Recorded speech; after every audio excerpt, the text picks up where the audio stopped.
water. This is what it is, okay? I said empty your mind. Be formless, shapeless, like water. Now you put water into a cup, it becomes the cup. You put water into a bottle, it becomes the bottle. You put in a teapot, it becomes the teapot. Now water can flow, or it can crash. Be water, my friend.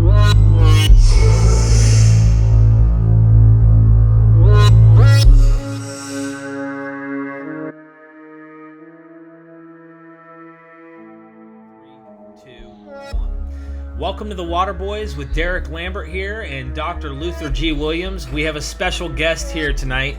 I'm really excited about this show. This is really, really interesting. I'm going to let you introduce him, but I will say he is an instructor in Kung Fu and the arts of martial arts, which is interesting because I actually have a personal background in karate and taekwondo growing up. I did jiu-jitsu in high school.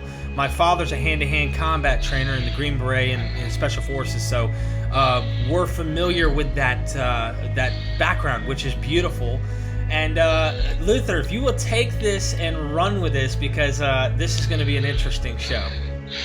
Well, I have to run with it, Derek, because I feel cheated. You know, I spent about 10 years in the Atlanta area going to school, and it was a place of great light pollution, and I never could see the stars clearly until some professor would invite me to dinner, and usually they live in the outlying areas, and then the stars came alive because there was no light pollution around, you know?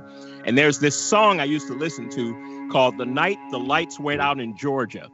And when I saw the Georgia sky, I knew at night what they were talking about. Well, our guest tonight is going to walk us through the night sky, and I'm so excited about it. He is David Warner Mathisen, the author of The Undying Stars. He's got a multi-volume series called Star Myths of the World and How to Interpret Them. Actually, he's the author of 8 books. Let's look at just a few of them. Astrotheology for Life, the Mathisen Corollary, and his latest book is Ancient Myths, Ancient Wisdom. His YouTube channel is also called The Mathisen Corollary. You can follow him on Facebook at The Mathisen Corollary or The Undying Stars.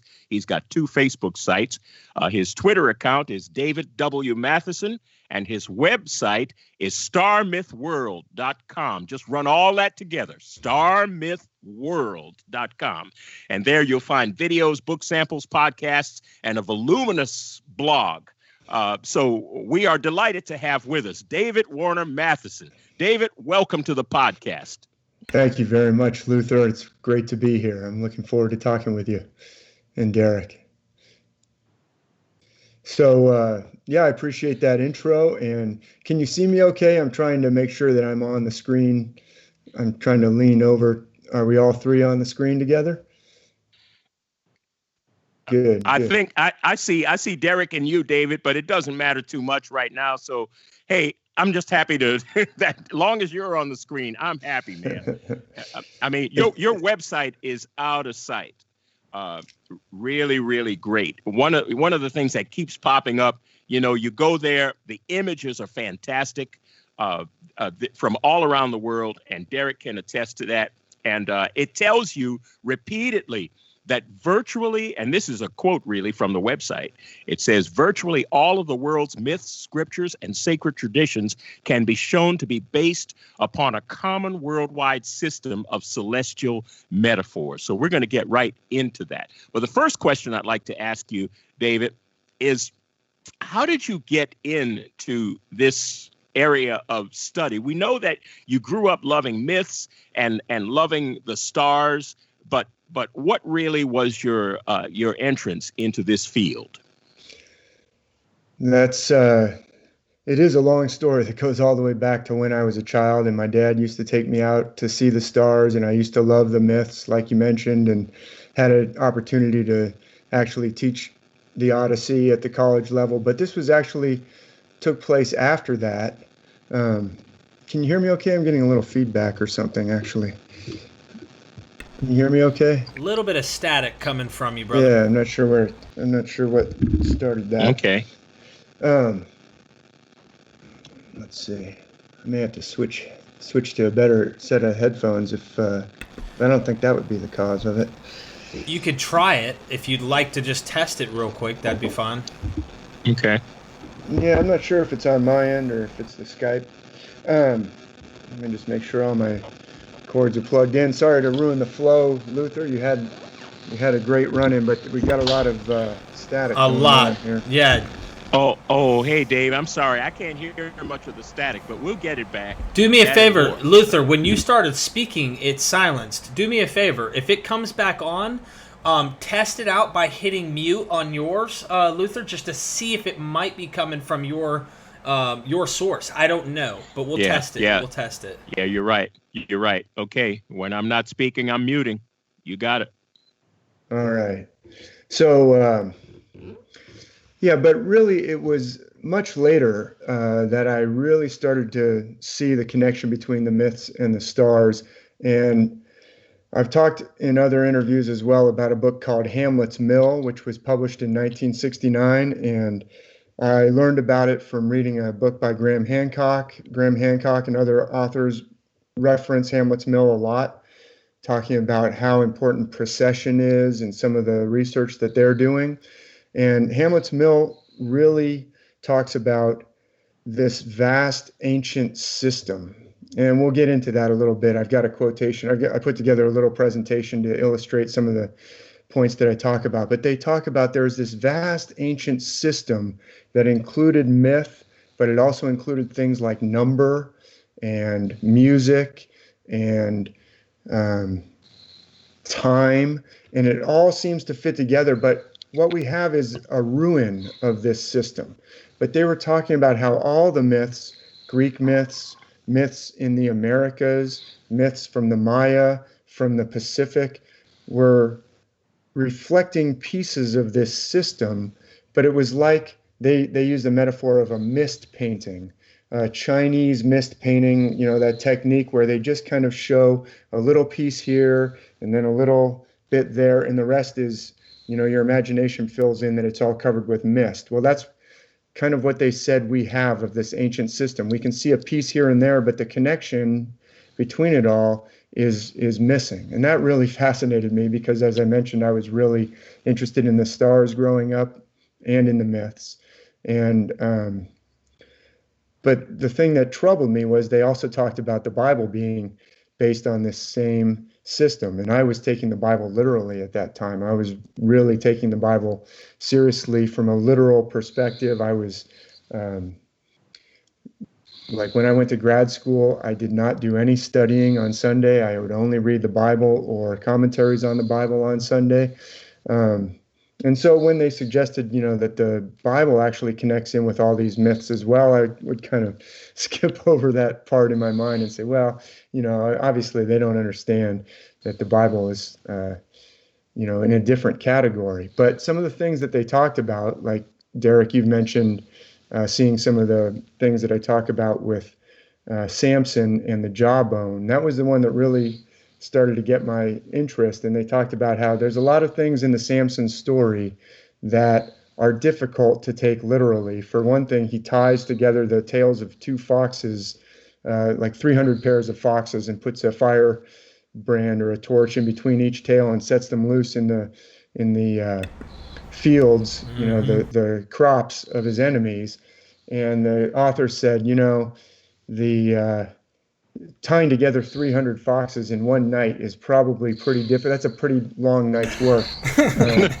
And they actually said something like the whole tale of Samson stands out as a grand tissue of absurdities, is what they called it. And I was saying, that's pretty, I have to reconcile this. So, but the problem is, the more I look, the more of the system I started to see. And they started talking about some passages in Revelation, and I could clearly see how, because I'm very familiar with the stars, I could see how what they were talking about actually made sense in the text. So we'll get into some of that. But what I would say is I was not out looking for this. I was not out looking to quote unquote discredit the Bible. In fact, I am not trying to discredit the Bible at all. I think this is the language that the Bible is speaking is actually a metaphorical celestial language. In fact, I don't think that. I've found so much evidence in the years since then that I have absolutely no doubt about it. There are just hundreds and hundreds and hundreds of examples, and there are even passages that you can only really understand properly, I would say, celestially. They don't make sense geographically or terrestrially. So, long answer to your question of how I got into this. I was not trying to get into this, but I always loved the myths and the stars. And then the idea that all the world's myths could be tied together and seem to be part of some vast worldwide system was very fascinating to me. I was surprised to find that the Bible is also part of that system. And that's something that is, I think, a really positive thing. It shows that we're really all connected instead of divided. And so many times these kinds of sacred traditions have been used to divide us. Instead, they're actually, I think, all pointing to the same truth that we're all connected. Wow. Just to pause you right there, because this is beautiful. For time, and I'm in similar kind of boat. I'm not trying to give my testimony at all, but it's interesting how I started looking at this. I saw so much evidence for this thing to be allegorical, or to have it couldn't make sense. And so I was left at this point between two options in my head. And it was, the Bible's not true, and it's a bunch of fiction, and it's like, when I say fiction, I mean, like, it's made up, and it's a lie, as a lot of these scholars want to suggest. And me and Luther firsthand are aware of many of these scholars, even having them on the program, that would show that, hey, this is fictional, this is a made-up myth, they fabricated the story, etc., etc. Well, the same thing could be said in the opposite spectrum. Hey, look, you have to believe these things literal. So what you're suggesting is that, and this is where I have to say, this is my own right now on my journey, is that the Bible is actually true. It's just, it's a different kind of genre than you would expect. And it's talking about something completely different than what you would think. Am I wrong in saying that? No, that's a really insightful thing that you just said, Derek. So I would totally agree that there are generally two ways that we can miss this. Now, if you're conspiratorial, you could say there are two ways that people want to steer you away from the Kung Fu. So you mentioned Kung Fu. So you're in Fayetteville, North Carolina, right, Derek? So that's that's where I actually started learning Kung Fu when I was 22 years old. Wow. So in Fayetteville. So my Sifu is still there. You can go visit him and take lessons if you want. But nice. But it's like I apologize to people who've watched lots of interviews if I use some of the same metaphors, but to me it is like the Karate Kid in the Mr. Miyagi, where he is teaching Daniel-san all these, and it's a very powerful scene that we all remember. But at first he makes him wash the car, then he makes him paint the fence, and then he explains to them, actually, Daniel-san, this is something very powerful that you need. You have all these problems in your life, and now, I wasn't just making you wash the car because I needed my cars washed or waxed, wax on, wax off. It's because you need this. But you could imagine if you were the only people in town who knew the Kung Fu, if we're being conspiratorial. I don't know how this knowledge got lost, but if you were the only people who knew Kung Fu, you might want to tell people, that waxing the car, it's not really good for fighting. It's just waxing the car. So there are two ways you can miss the very powerful Kung Fu that is contained in the myths. It's got something very powerful for our lives that we need. Wow. But you can, I believe, miss it by taking it too literal. I agree. Yeah, and we've got I don't know where that feedback's coming from, but maybe I wonder if it might be one of our microphones, so maybe we can play around with it a little bit. But I think you can miss it by taking it too literally. And I think for centuries, people took it literally, and it was used to put in all kinds of different oppressive systems. Well, you have to obey this duke, because if you don't, he's been placed there by God. So therefore, all the excess of your hard work, except for basically what you need to basically get by on a very austere, minimal lifestyle, needs to go to him, because it's just God's will. So that system was in place for centuries. And when that started to unravel, in large part, I would say because of the invention of the printing press, now people can actually study the books themselves. And the first people who translated the Bible into English were burned at the stake and things like that, because putting the words in front of people is very dangerous. If it's actually based on the stars, somebody might figure that out once they start reading it. It actually is pretty obvious. Well, it's not obvious, but if you study it long enough and then someone suggests to you that it's based on the stars, that's what happened to me. Agree. You start to see how it is. So then, okay, well, that's not working anymore, but we don't want people to find out Mr. Miyagi's Kung Fu. So let's have them take it, as you said, you can miss the message another way and say, oh, there's just a bunch of primitive stories that, they didn't understand thunder and lightning. So they had to come up with something. It's not primitive stories. It is profound truths that are powerful and necessary and helpful, but you can miss it in a couple of different ways. And if you don't miss it one way, we can get you to miss it another way.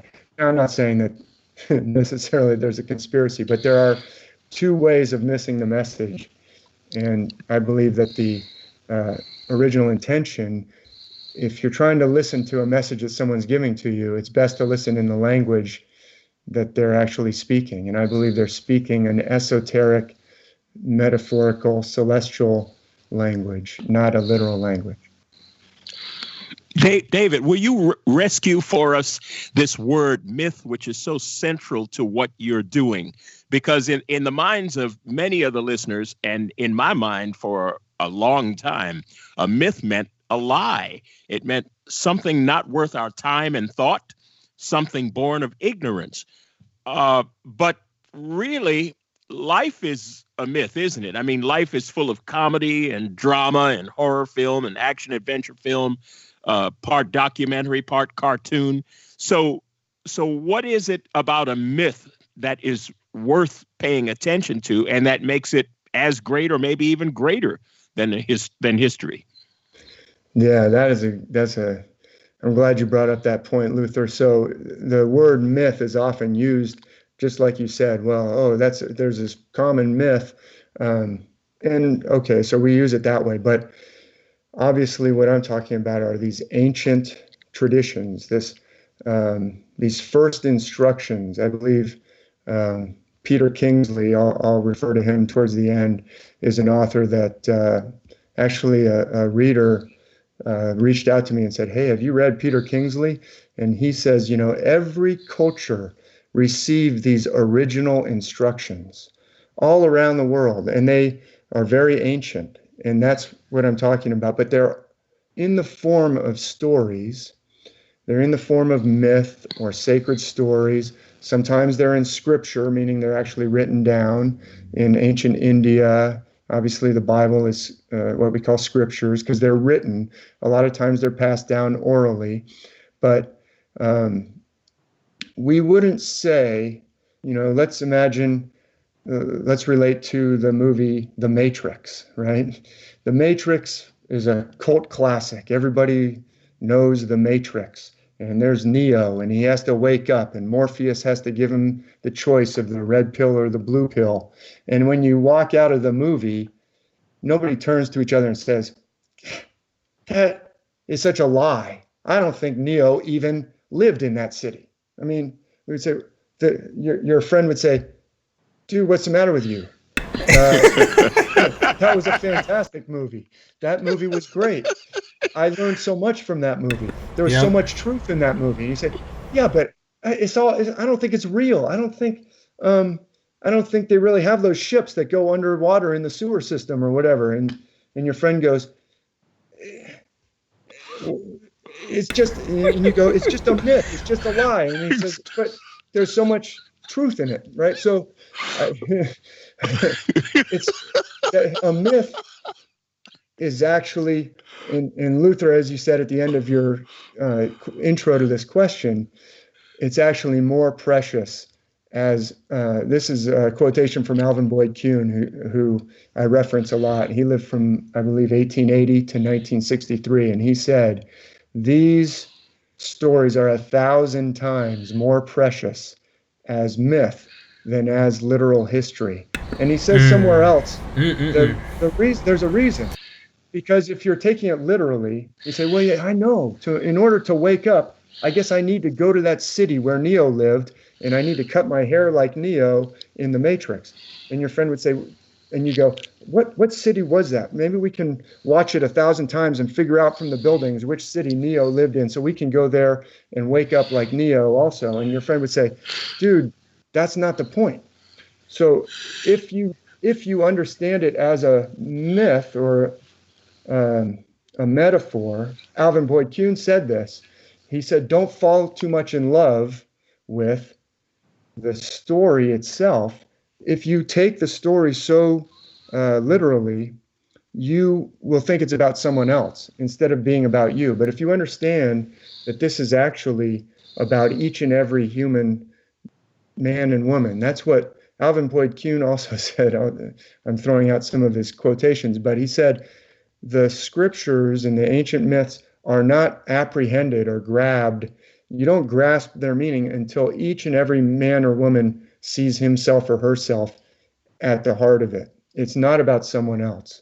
Now, I do believe we can talk about what I think it means later, but I do believe there is a supernatural realm, an infinite realm that it's pointing to. But to Luther's point, it's a really excellent point.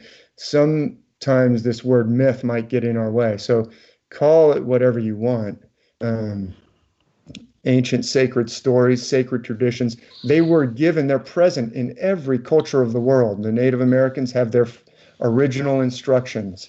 The cultures from the Pacific Islands have their original instructions that were given to them.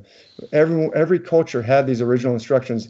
And then later, I think they got taken away or stamped out or discredited, or people were told, hey, you're just believing in a bunch of demons. We need to school you to the real, true scriptures, which happen to be the ones that we have here. I think that's a profound problem. Agreed. That's still going on. Totally agree with you. That you brought up some really interesting stuff. I've tried to be as rational as possible. When approaching this in my journey, I've taken things, if you will, from multiple angles and tried them. I mean, I've tested them. I've even told Luther. There were moments in my journey, if you will, where I told him, I said, I'm not sure. The evidence is showing that these aren't literal historical stories, so I'm willing, and I told Luther, I legitimately was willing to go wherever it took me, even if that was a scary place. I told him, I said, it might be one of those places where at the end there is nothing, but I'm going to do honest research. And as I began to do so, I stumbled across a lot of these star ideas and the concepts and constellations. It opened this door, and your name is in this scheme of things for gentlemen who've done this research as well. And I said, oh my goodness, hold on. Before I throw the baby out with the bathwater, because I was stuck with only this option. It was obvious this did not literally happen. Unless I wanted to fantasize and be a fundamentalist in some way and absolutely disregard any other evidence and just go with what we've been told. So then I was stuck with this option where I'm like, it's myth, but what does this mean? And I started seeing evidence, but look, I've got very little. I told Luther, I said, this is going to be an interesting show because I think we're going to be taking a journey with you. I think it's going to be interesting. So. Yeah, no, Yeah. Go ahead, Luther, go ahead. No, I just wanted to make a correction because somebody chimed in. I see a text message and said, "What podcast?" But we're doing Skype. I'm so used to doing podcasts, so my apologies for that. But we are eager, David, to have you walk us through the night sky and just give us some evidence for astrotheology. Take it where you will, whatever culture, whatever time, whatever place. Derek, you ready to take a walk and have David lead us on a journey through the night sky? You already know I am, brother. All right, David, it's yours, man. Take the driver's seat. All right. Thank you, Luther. Well, I appreciate what you said, Derek, about your own personal journey. And I would say that you can use, the Odyssey of ancient Greece as your Bible as well, but you don't have to believe that it's literal. I think they're all connected, and I actually think they're all teaching the same thing. So now let me, because we're talking in a lot of generalities, let me boil down what I have been working on, what I've been looking at, what I really mean when I say I believe the Bible is based on the stars. I believe that it's based on the same system as these other myths from around the world. But if somebody believes the Bible literally, I'm not going to say you have to be ridiculous to believe that. See, I think there's so much truth and value in there that that's why people wouldn't, for century after century, put up with the teachings if there wasn't a lot of truth there. So if you believe it literally and you don't want to see this evidence, then I would recommend turn it off now. But I'm not trying to step on anybody else's beliefs. The problem is when somebody who takes it literally uses that to excuse oppression or violence, which has been the case a lot and is still, including the Bible. People who say, well, it's people who believe that other thing. I'm not trying to step on anyone's belief, and most of the people who are listening to this are not doing, oppressing others, probably, although hopefully we're not enabling the oppression of others through what we believe. But I'm going to take a look at, I'm going to dial down into the actual constellations a little bit, because Derek, I don't know, it might be your microphone. Maybe you want to use your internal, your regular mic instead. I'm not sure if that's what it is. But let me put up a little presentation that I can use to show some visuals, to show some constellations, and then we can go from there. So I'm going to share my screen, and I'll go to this one. Can you still see me okay? I can't see you guys now. Derek, thumbs up. Can you see my screen? I can see you as a small circle in the upper right-hand corner. But I can see your screen, yes. Okay, right on. So I'm trying to present. I've got here we go. Trying to make that the full screen. So you can see that okay?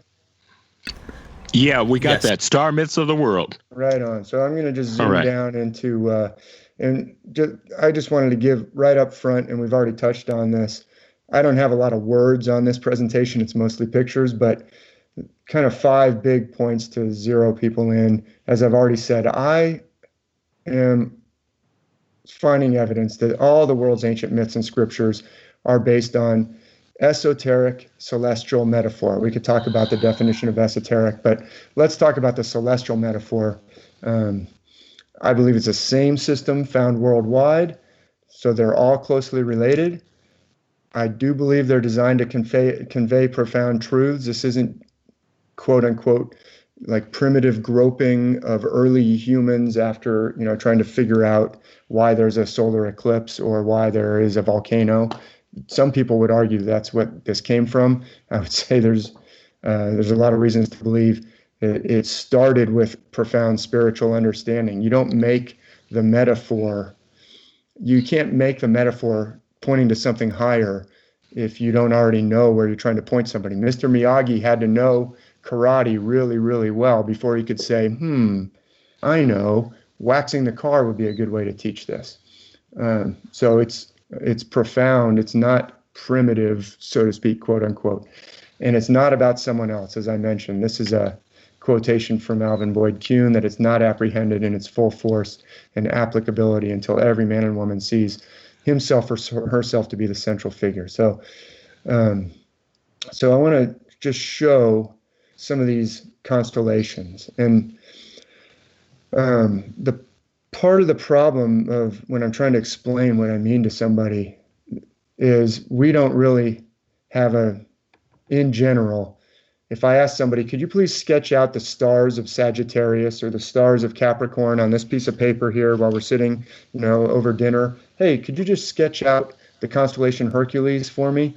There's not probably 3 people in 1,000 that could do that. Maybe there's more than that. But the point is, we're never taught this in school. Most of us are not taught how to see the constellations. And then when we try, we're presented with pictures like this, which might be very poetic looking, but it's not very helpful. You're not actually going to see that projected in the sky. This is off of a planetarium app that I use, which is actually a great app, but I never use this artwork. And have you guys heard me talk about H.A. Ray before? Probably have. Yes. He's the author of the Curious George series that I listened to as a child. Awesome. So H.A. Ray, not just the author and creator of Curious George, along with his wife, Margaret. So he and she both created an illustrated Curious George, and that's what he's most well known for. But he also loved the stars. But he complained in this book that he wrote in 1953. He published a book called The Stars, A New Way to See Them. And he said, the stars are fantastic. I love the stars. They're ancient. Ancient cultures obviously place a lot of importance on the stars, but we are impoverished by not having a good way to visualize them. So when we go out in the night sky, we get frustrated. And he said, there's kind of 2 problems. It's kind of like what I said earlier to Derek's point. There's 2 ways you can not see the stars. One is you have these flowery diagrams or these artistic representations. That's no help. And then he said the other problem is, and I've inverted the colors just to make it a little more visual for people who are trying to watch on a screen. Everything that is like light colored here is the dark night sky, and all the little black dots are obviously the stars, but I've inverted it. But here's an example of outlines that you would find on Wikipedia or the standard way of outlining. These are no help either. So H.A. Ray complained in his book, he said, we've gone from either these super flowery paintings that you can't see in the sky to these ultra modern kind of sticks that don't tell you anything. And he said, I think there's a better way. And he proposed this other way to outline the stars. So this is a picture of some of the stars of, there should be a way for me to make a bigger pointer. I should have figured that out before the call. But maybe you can see my pointer here. This is Perseus here. This is Andromeda here. If you went out into the night sky and tried to find that, first of all, it'd be even hard to remember that random set of lines, but it doesn't look anything like what the names of the constellations are. So he proposed a different way. These are generally H.A. Ray outlines that I use. And as it turns out, H.A. Ray's outlines, either he was inspired by a supernatural, divine, or source, some unnatural source, or he was an inheritor of this ancient tradition, or he was just such a genius that the way he outlined them is the same way that the ancients outlined them. But I'm going to show you some evidence that the ancients also outlined the constellations this same way. It turns out that in order to see how the stars in the myths are related, using H.A. Ray's outlines are very helpful. And someone might say, well, that's ridiculous. He published it in 1953. Well, I will show you some Greek artwork from 500 BC, and there's others from even earlier that match right up with his outlines. But look at the difference here. Here's Perseus, and here's his outline of Perseus. That's the figure with the triangular hat. One arm is sticking way out. One arm is kind of curved there. Hey, Derek, I don't know if that's your mic. Can you hear me, Derek? I can hear you now. My mic was muted. Okay. Yeah. Is it muted now? Because now I don't hear it. I don't know if maybe there's something, maybe a wire crossed or something in the mic. But the point that I'm making here is that this outline of Perseus, you can find that in the night sky, and the distinctive aspects of this outline of Perseus line up with aspects in the myths. This is the outline of Andromeda. She's got her arms flung wide apart. This is actually usually envisioned as the chains around her wrist, because in the story of Perseus, he comes to rescue her. She's chained to a rock. This is Ares, the ram. Now I'll go back to you're not gonna. This is not very helpful for finding Andromeda right here. So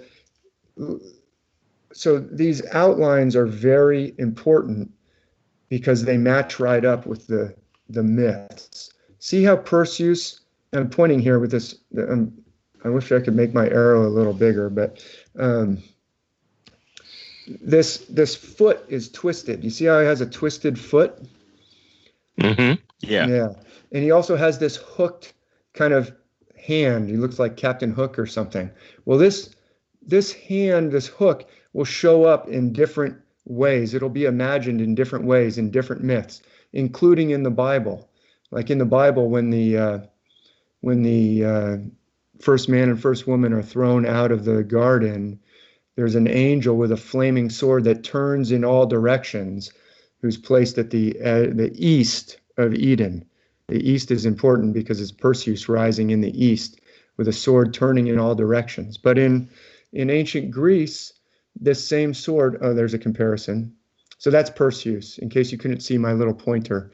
That's Perseus, one as kind of the modern outline, one is how H.A. Rey. H.A. Rey, you can see why Perseus has this hooked sword, or a sword that turns in all directions, or sometimes it appears in all different ways in different myths and scriptures. He's got a twisted foot. That's important. There's a Bible story where a certain prophet twists his foot. We can talk about that. He's got an outstretched arm. It almost looks like he's waving a wand or stretching out with a wand or maybe a sword towards Andromeda. He's got a triangular hat. All those types of things will show up in myths. There are myths of figures who wear this type of hat that's based on the constellation Perseus, or that reflects the constellation Perseus. I'll show you what I mean. But for instance, in the Perseus story itself, the myth of Perseus, he's actually given a special sword by the god Hermes. Hermes and Athena help Perseus to slay the Gorgons. When he has to go, he's given this task to go bring back the head of Medusa, is what the king asks Perseus to do, because the king's trying to get rid of Perseus so he can marry Perseus's beautiful mother. Perseus is thwarting the king because he keeps getting, he's coming into his own. He's becoming a man. Now he's able to stand up to the king. And the king says, great, you're such a hero. Why don't you go bring me back the head of the Gorgon, Medusa? And so off Perseus says, fine, I'll do that. And off he goes. And then the gods come to him and say, Perseus, you're in terrible danger here. I'm going to have to help you out. You may not know it, but these Gorgons turn everybody to stone, and their scales are so thick that no mortal blade can cut through it. You're not going to have any success at all, but we'll help you, and then you will have success. And so Hermes gives Perseus a cap of invisibility, which you see there. You can see he's wearing Hermes's winged cap, or Mercury is how Hermes is named in Latin. So Hermes is the name in ancient Greek. And he also gives him a special sword. It's not a well-known name of this type of sword, but maybe you guys know the name of this sword. It's a special kind of a sword with a curved blade. A lot of video gamers know the name of the sword because apparently there's a first-person role-player video game. Is that a scimitar? Yeah, well, it looks like a scythe or something, but it's actually, they call it a harpy sword, H-A-R-P. Oh, okay. It's a Greek name, but apparently it's in some video game. I forget which one. I don't know, but But if you do like a Google search for harp A sword, you'll find all these video game references. So he gets this special curved sword. Well, why does he have a special curved sword? Because of that. That's Perseus. There's his curved harp A sword that he's going to use to cut off the head of the Gorgon. So you wouldn't know that from the modern. If you look at the modern outline, it leaves that curved part, but that's a very important part. It leaves that part off altogether from the outline of Perseus. You see that? Yes, it almost seems like they deliberately left stuff out. Whoever the modern outline is, it's like they're not wanting you to see how the ancients actually viewed this stuff. But that's right. If you were conspiratorially minded, you might think that somebody is trying to hide the truth from you, right? So, that couldn't be. No, that couldn't be it. We'll just pass that by and continue on, and you can decide or let the listeners decide for themselves. But so clearly, some important parts of the myth would be hard to know that it's based on the stars unless you are familiar with the constellations, but not just that, unless you know the right way to outline the constellations. Well, it turns out that H.A. Ray's outlining system appears to be a worldwide system. So it's not H.A. Ray's system, or it may be his, but it was someone else's thousands of years ago. So let's continue on. I actually have here, I was going to ask if anyone knows, this is not the story that is preached every Sunday in church. If you go to church, you might go for many years without hearing about this particular story, but there is a certain Old Testament figure whose foot is crushed against a wall or twisted against a wall. He gets very angry when that happens. Luther knows, I'm sure. Let's see. Crushed against the wall. Was that Mephibosheth, or was that? Oh, that's a good one. Yeah, Mephibosheth is also lame in his feet. So I would say that it's very, very likely that Mephibosheth is based on the same constellation, just like we have characters in Greek myth who are lame in their feet, like Hephaestus, the god of the forge, is thrown down from heaven by either his father Zeus or his mother Hera. In different versions it's different, but so Mephibosheth is a good answer. It's not what I was after on this one. So in this one, this is the story in the book of Judges of a figure. So he's not preached about very often because this is a figure named Balaam. Balaam is Balaam. He's an Old Testament judge in the book of Judges who is asked to go. He's asked by a king to go curse the king's enemies. The king is getting ready to have a battle. He says, I need a prophet or a holy man to curse my enemies so that I will do well in this battle. And so Balaam gets on his donkey. So it's the story of Balaam and the ass. It's usually in the King James version, it's Balaam and the ass. And he gets on the donkey, and the donkey heads off down the road, and then the donkey stops, the ass. And Balaam starts getting angry. The reason the donkey has stopped is because there's an angel in the way. But Balaam doesn't see the angel, just the donkey does. So he starts, getting mad, trying to get the donkey to go. Donkey won't go. Donkey's, very frightened by the angel, backs up and crushes Balaam's foot against the wall. And Balaam starts beating the donkey because his foot hurts. And finally, the angel reveals itself to Balaam. And the donkey actually starts talking. That's another important part, probably why it's not preached about every Sunday. But the donkey says to Balaam, why are you beating me? I've served you all these years and you're beating me. And I'm just trying to help you out. There's an angel with a sword in front of us. And then the angel reveals to Balaam and says, stop beating that poor animal. If it hadn't stopped, you would have, if she hadn't stopped, it's a female donkey. If she hadn't stopped, you would have been in danger. So she's just trying to help you. Well, that story is based, I would argue, on this very part of the sky where Perseus, that is the constellation whose foot gets twisted. He's often riding on a donkey. This is actually the constellation Taurus. Taurus down here is right underneath Perseus. So, the long horns of Taurus could be envisioned as the long ears of an ass or a donkey. And so, and the reason I know that that is a valid interpretation is because this same V shape in Taurus serves as the jawbone of the ass in the story of Samson. I won't go into the story of Samson, but the constellation Taurus could be an ass as well. So I believe that's Perseus right there is Balaam. There's his twisted foot, and the angel that's blocking his way in this case is actually Andromeda. Go ahead, Luther or Derek, whoever was. Oh, I just was going to ask you. I wrote something down just so I didn't forget. It sounds to me the crushed foot concept also could go right back to Genesis 3 with the idea of crushing the serpent's head. Is that tied into this same constellation, or is this a different? Great question. It's, I would argue, a different constellation because it's not the foot doesn't get crushed. That's Genesis 3:15 that you're referring to. I actually have a picture of it a little bit later, but it's a good call. That is celestial in nature, but it's the head of the serpent that gets crushed. It's, you will bruise his heel and he'll crush your head. So that's a great point. But there are many figures who have a crushed foot. In fact, the word Oedipus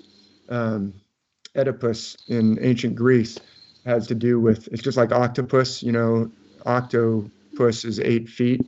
Oedipus means crushed or twisted foot or something like that. I'm not a scholar of ancient Greek, but it has to do with the same concept.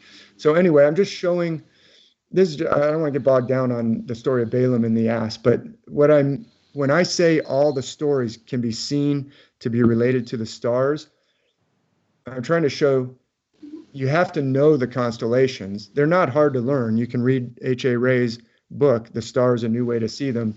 But once you understand the constellations and their specific characteristics, then the stories start to make more sense to, or the constellations that they're based on make more sense. So let me show another one just to move along from Balaam. Let's move to a different constellation. We'll get to the one that you're asking about in a minute, Derek. That's a great question. So hold that thought. Oh, here's my, I've got a whole blog post that people can read about the story Balaam and the ass. And so there is Balaam riding on the donkey. In this case, it's the constellation Taurus. The long horns can become long ears of a donkey. And there's other Perseus figures who have donkey ears that we'll talk about later that supports this interpretation. And then Andromeda does play an angel sometimes, and I believe that's who's playing the angel in this story. So we'll move on to, let me show you another constellation. Here's modern outlines again for a different part of the sky. And this is Hercules and his friends. So this is an outline of Hercules. This is an outline of Boötes. This is an outline of Virgo. Those are not very helpful, once again.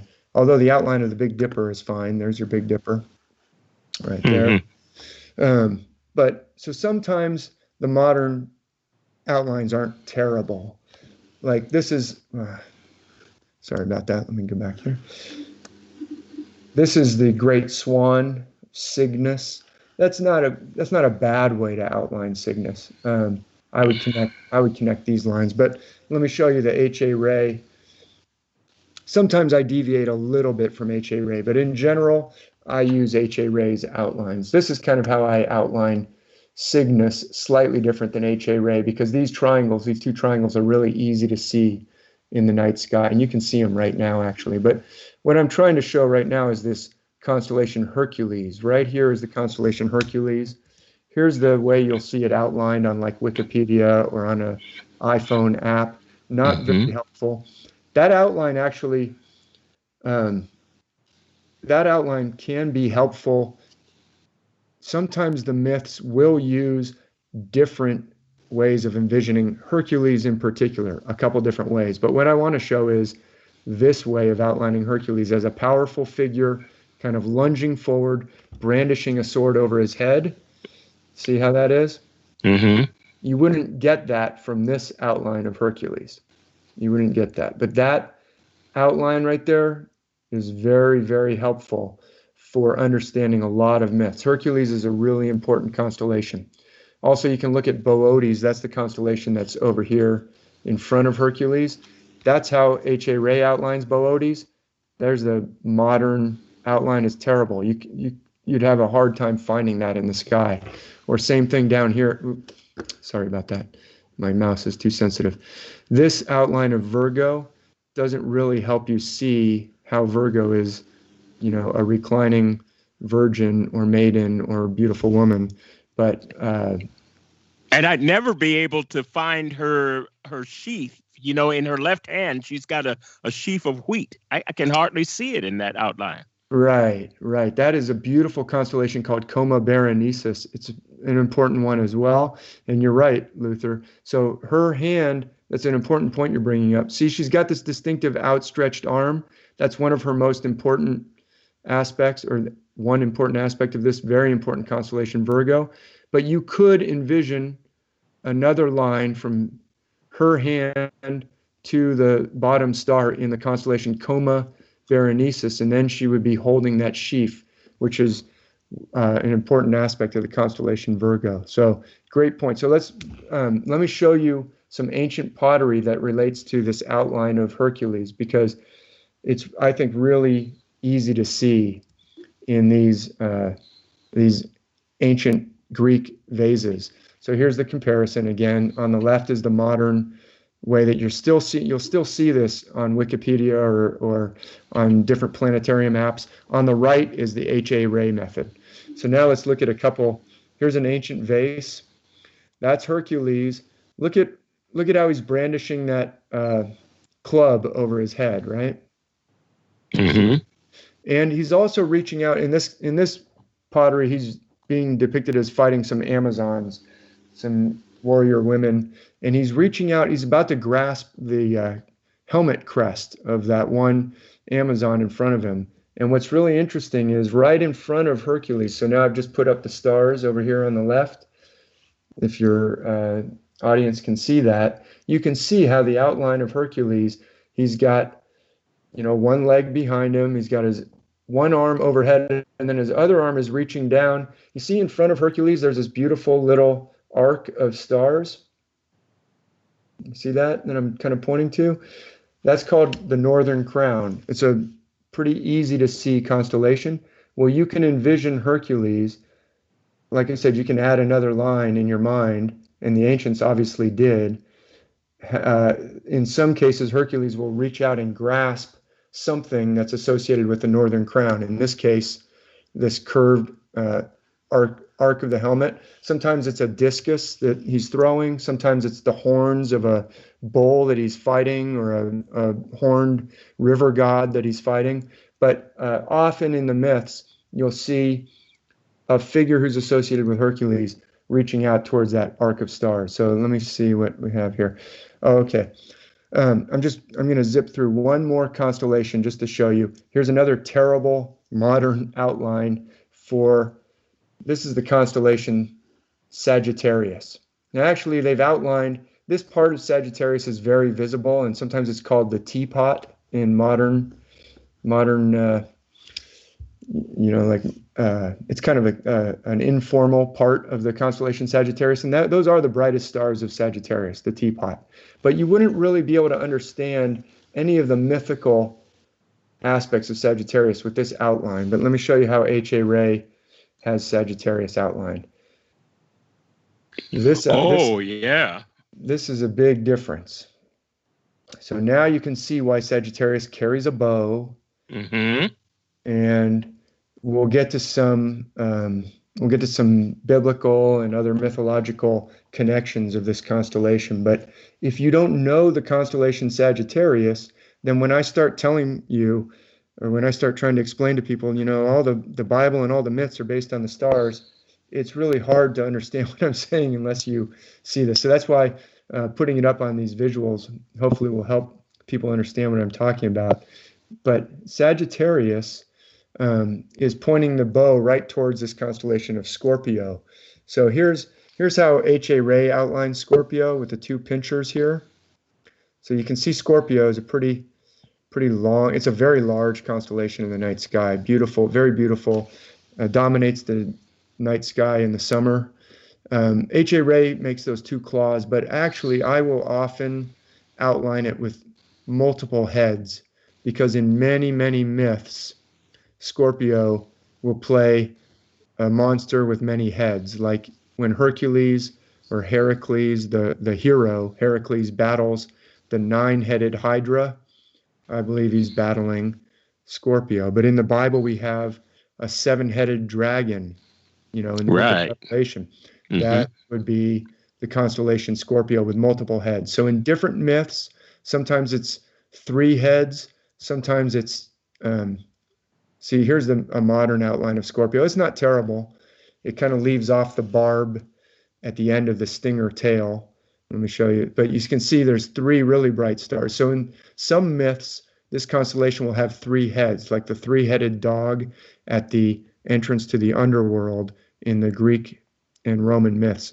Cerberus or Kerberos, I believe, actually lines up with Scorpio. I talk about that in one of my books. But it can be 3 heads, it can be 7 heads, it can be 9 heads, sometimes 8 heads, but it's a multi-headed constellation. So that's why I deviate slightly from H.A. Rey. But the main point I'm making here is you wouldn't know Sagittarius. You wouldn't be able to see some of these mythical connections for Sagittarius that I'm going to show you in a minute if you don't outline it, if you're not able to imagine this outline. So let me show you a Greek vase that I love that's located now in Boston. You can find this in the Boston Museum of Fine Art. This is the goddess Artemis.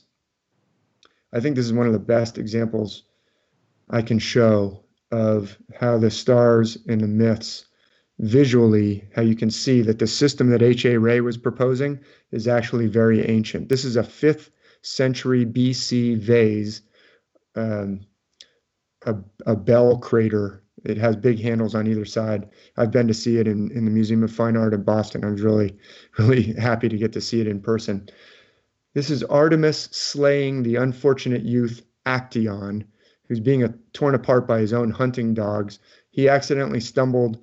He was wandering around in the woods after a hard day of hunting. He was just kind of absent-mindedly relaxing, wandering around. He accidentally came to the grove where the goddess was bathing in a pool with being attended by her nymphs. And he stumbled upon her and saw her while she was bathing, and she got very angry with that. And in most aspects of the story, he's turned into a stag, and then his own dogs tear him apart. This painter has not depicted him as a stag, but can you see the connection to Sagittarius that we just saw?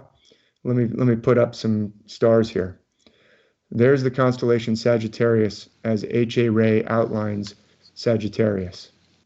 And I hope that you can see the angle of the body, the length of her skirt, the angle that she's holding the bow.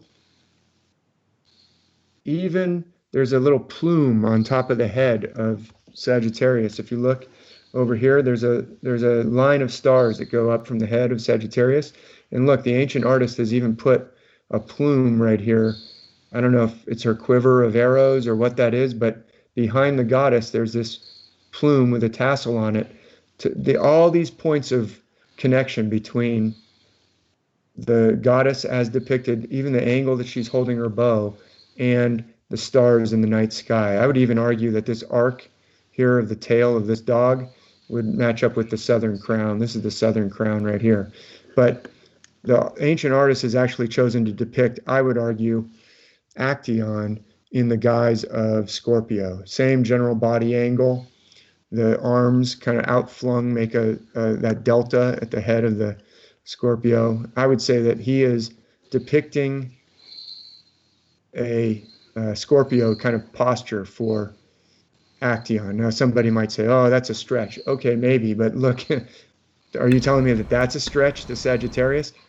Clearly, right. The goddess is lined up with Sagittarius, and right across from Sagittarius, where Sagittarius is pointing the bow in the night sky, is towards Scorpio. So what I'm saying is, if you were using the modern outlines, you would look at this vase. You could look at it every day for a year.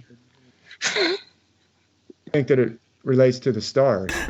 You see what I'm saying? Now, real quick, while we're on this here, is it... I hear a noise.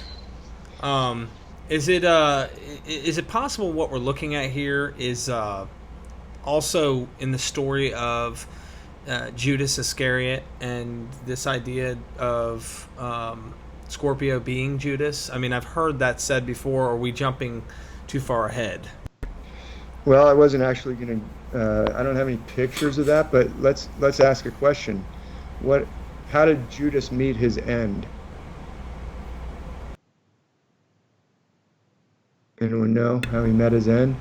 Yeah, there were two accounts. That's right. There's two accounts. Yeah, one is a hanging, Uh-huh. and the other is he fell headlong and his bowels gushed out. Exactly. That's two different constellations.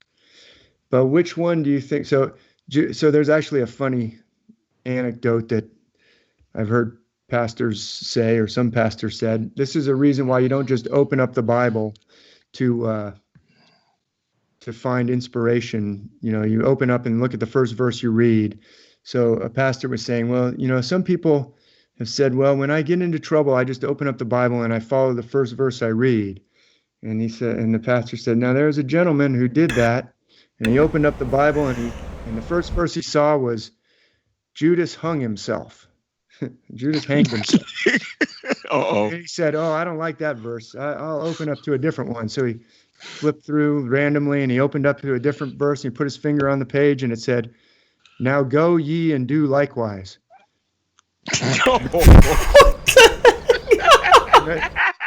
In other words, it was an anecdote that was told in church, one of the many years that I was going to church, of why you don't just randomly take verses out of context. Sorry. So that's good. But yeah. So as Luther correctly said, there's two different verses. One says Judas hanged himself. You see that little line right there? I'm pointing with my mouse over here to the Constellation Sagittarius. Oh, okay. If you were to depict someone hanging, you would have a rope going up, right? Right. That's Judas hung himself. There's a different constellation where he falls forward and his bowels pour out. Well, I'll show you that constellation in a little bit. That wasn't something I was planning to get into, but so yes, sometimes these myths or sacred stories are very gruesome or even bizarre in some places. Some of the things that the Greek gods do or some of the Egyptian gods, you might say, what? I just can't. I love myth, but the more I read it, I loved it as a child, but I realized they kind of cleaned up a lot of things. There's a lot in the myths, I would argue, are based on the stars that are teaching us profound things, but sometimes they'll be pretty violent or gruesome. So anyway, that I would argue is how you get to Judas hung himself or hanged himself. David, if you don't mind, real quick, I only brought that up because I just wanted to kind of like tell people, our audience, just to give an example. This thing is all over, and so you don't have to show any of these constellations if they're not in the scheme, but if you want to make comments about it, because I'm sure we're going to see enough evidence as it is, but there's so much. This thing, like you said, you could practically, if not every story could be seen this way. I have not seen every story like this, but I'm learning as we go, so this is interesting. All right, I'm muting. Yeah, great. So I do have a book called Star Myths of the Bible, and it doesn't go into every single episode and character in the Bible, but it goes through a lot, and it turned out to be 766 pages. So there is so much evidence that the Bible is based on the stars, and that ties it to all the other myths, because as we can see here, the Greek myths are based on the stars. So we'll get to some of these other stories that you're bringing up, because now that you've mentioned them, I'll point them out when we get to those constellations. But so I just showed three different constellations, mainly Sagittarius, Hercules, and Perseus, where the constellations as outlined, as you might, if you go to, like I said, Wikipedia or many modern books, you won't see the outlines in a way that will help you to actually decode the ancient myths, or that won't help you very much to find them in the night sky either. So I totally recommend H.A. Ray. But so that's I just put up the modern version. You can see that looking at the modern version wouldn't help you very much in understanding this this one at all. So let's talk to a couple of those myths that or ancient sacred stories that you brought up. Derek mentioned the crushing of the head. So I actually did prepare a little discussion of that here. This is the passage in Genesis 3:15. It's sometimes called the proto-gospel because it's seen as, oh, this must be talking about Jesus as the seed of the woman. Actually, I would say that here's the virgin, Virgo. In this case, her offspring is Ophiuchus. So in some stories, you see how she's lying on her back with her feet elevated and apart. Often she's seen as being in the process of giving birth. That is how all babies come into the world, is their mothers have to push the baby out. In this constellation in the northern hemisphere goes across the sky on her back like that. So in the northern hemisphere, it looks like she is in the act of giving birth, and different constellations can be envisioned as the child. So in the Maui story, in one version of the Maui myth in the Pacific, he is thrown into the sea by his parents because they're so horrified that Maui is born with 8 heads. Well, I would argue that is Scorpio right here. He's thrown into the sea foam.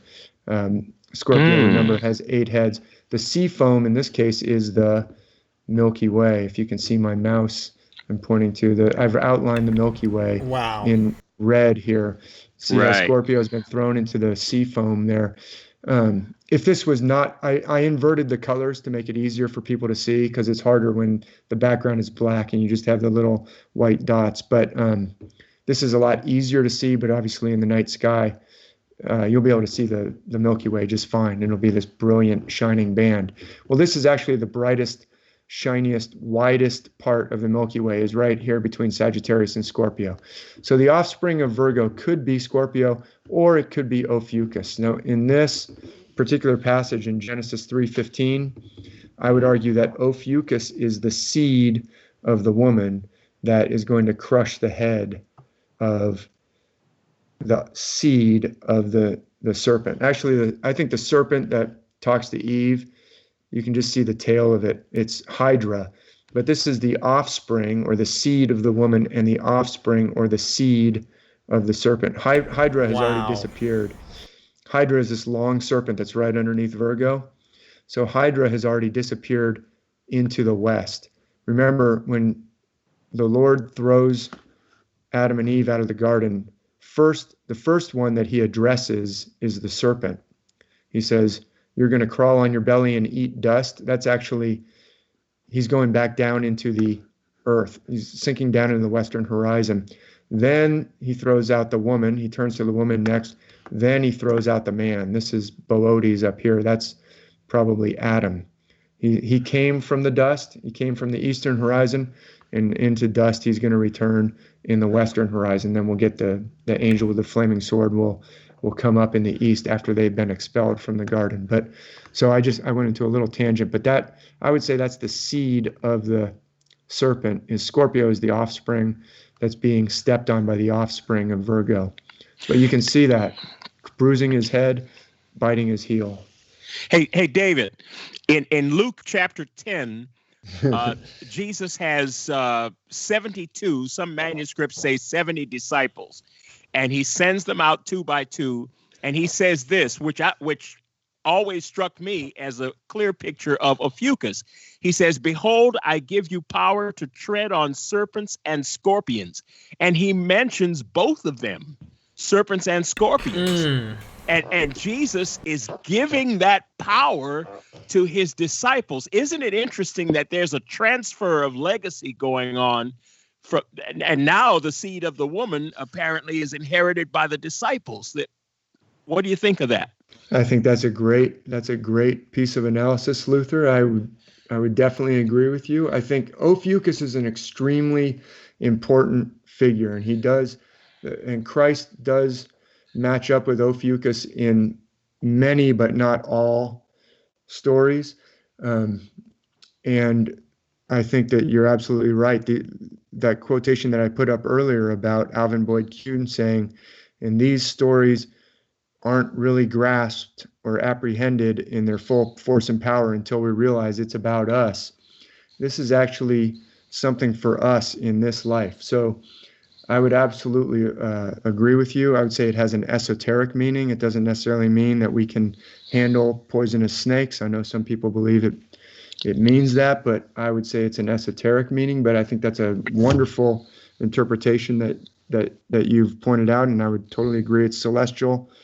It's esoteric language based on celestial metaphor, and even the number 72 is a celestial number. It's a number that is found in sacred traditions around the world, and it has been argued, and I agree with this argument, that it relates to the precession of the equinoxes, and we can that's another long sidebar, but just that number 72 or 70 it's a celestial number. So this is, I would say, definitely a celestial passage. But anyway, wow. Dude. Hopefully that answers to your earlier question too, Derek, about this has to do with crushing. This is the Lord speaking to the serpent in this particular passage. That's why he says, I'll put enmity between thee and the woman, and between thy seed, Scorpio, and her seed, Ophiuchus. It shall bruise thy head, and thou shalt bruise his heel. Now this was our dinner course meal, right? I think I'm full. I don't know if I can handle too much more of this meal. This is, hey, I know. So for our audience, this blue line is the horizon, correct? This is dealing with what you're seeing at the horizon, east to west, correct? Right. Yeah, I'm glad you brought that up. So this is, I was trying to move my mouse down to the bottom, but if you can see at the bottom there, this is a great free app that you can download to your laptop or your desktop, which is called Stellarium or Stellarium, Stellarium, Stellarium. And it's a planetarium app. So you can change your longitude and latitude. You can change your location. So this is the horizon as it appears where I have it dialed up, which happens to be in my longitude and latitude. 35 degrees north is where I am here in California. That's how far north I am in California, where I live. So that's where the horizon would be at the particular date and time that I dialed up to illustrate this to people. But the horizon will be in a different place at different times of the year and in different latitudes. But I'm glad you brought it up, because as I was trying to explain the story of Adam and Eve and the serpent, it doesn't matter where you are on the earth, the stars will cross the sky from east to west. They will rise in the east, they will set in the west, just like the sun does, because the earth is rotating towards the east. At least I believe it's rotating towards the east. Some people have argued with me on that, but I believe we're on a spherical earth that's rotating towards the east. We all agree. So the sun will rise in the east. Well, so will the stars. So you can see down there at the center of the picture, there's the letter S. That means right now, the way I've turned this planetarium, I'm facing to the south. So east is to our left, west is to our right. So the stars in this diagram are all rotating through the course of a day or the course of a night, because of the Earth's rotation, from left to right as we're facing this. So that's an important point to bring up. So there's another serpent over here who's already descended down into the west, because these stars are all rotating towards the right and down on our screen. So okay. Powerful. That's all I could say. This is awesome. It's so beautiful to see this. It's so freeing. And once again, to the beginning of this discussion, now you can see why this still applies. It's not a historical one-time event. It's not only to this people specifically. Don't get me wrong. You can, many peoples may have used these stories and applied them to their people, but this is why I was telling people there's a group of people who rightfully so point out that these myths or these stories are for Israel only. It's Israel's stories. But when you miss that these stories came from other peoples, and you can see how all of this stuff is borrowed, because it's all telling you the truth about the heavens and how it applies to the earth, then you can go, you know what, that's fine. I agree that the biblical stories are an Israel story, but you're missing the esoteric application of this stuff to yourself. You can read it in, like you said, the Greek myths. You can read it in, I'm sure that the Asian, myths that over in Asia and that part of the world, wherever you go, it's just culturally different. And there's minor details that vary and whatnot based off of that area or whatever they experience. But the same underlying principle of what you're talking about right here is true for everyone. And this is not to only specific people. Yeah, it is worldwide, Derek. So it's the same system worldwide. So even in the myths of ancient China and ancient Japan, like there's a story about the Lantern Festival in China that they celebrate every year, and it's about the Emperor of Heaven is angry with the people because they burned up a special bird that he loved. This beautiful bird was burned up by the people. It flew through the fire or something. Well, I believe see these two great birds in the Milky Way? That's the fire, the river of, it could be a river, it could be smoke, it could be fire. Anyway, there's lots of stories in the Kojiki of ancient Japan.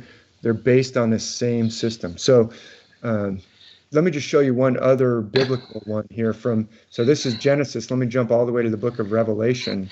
Hey, David, while you're queuing that up, just to key in on what Derek said and what you said, it seems as if the variations in these stories are not really a problem because they're not meant to be uniform.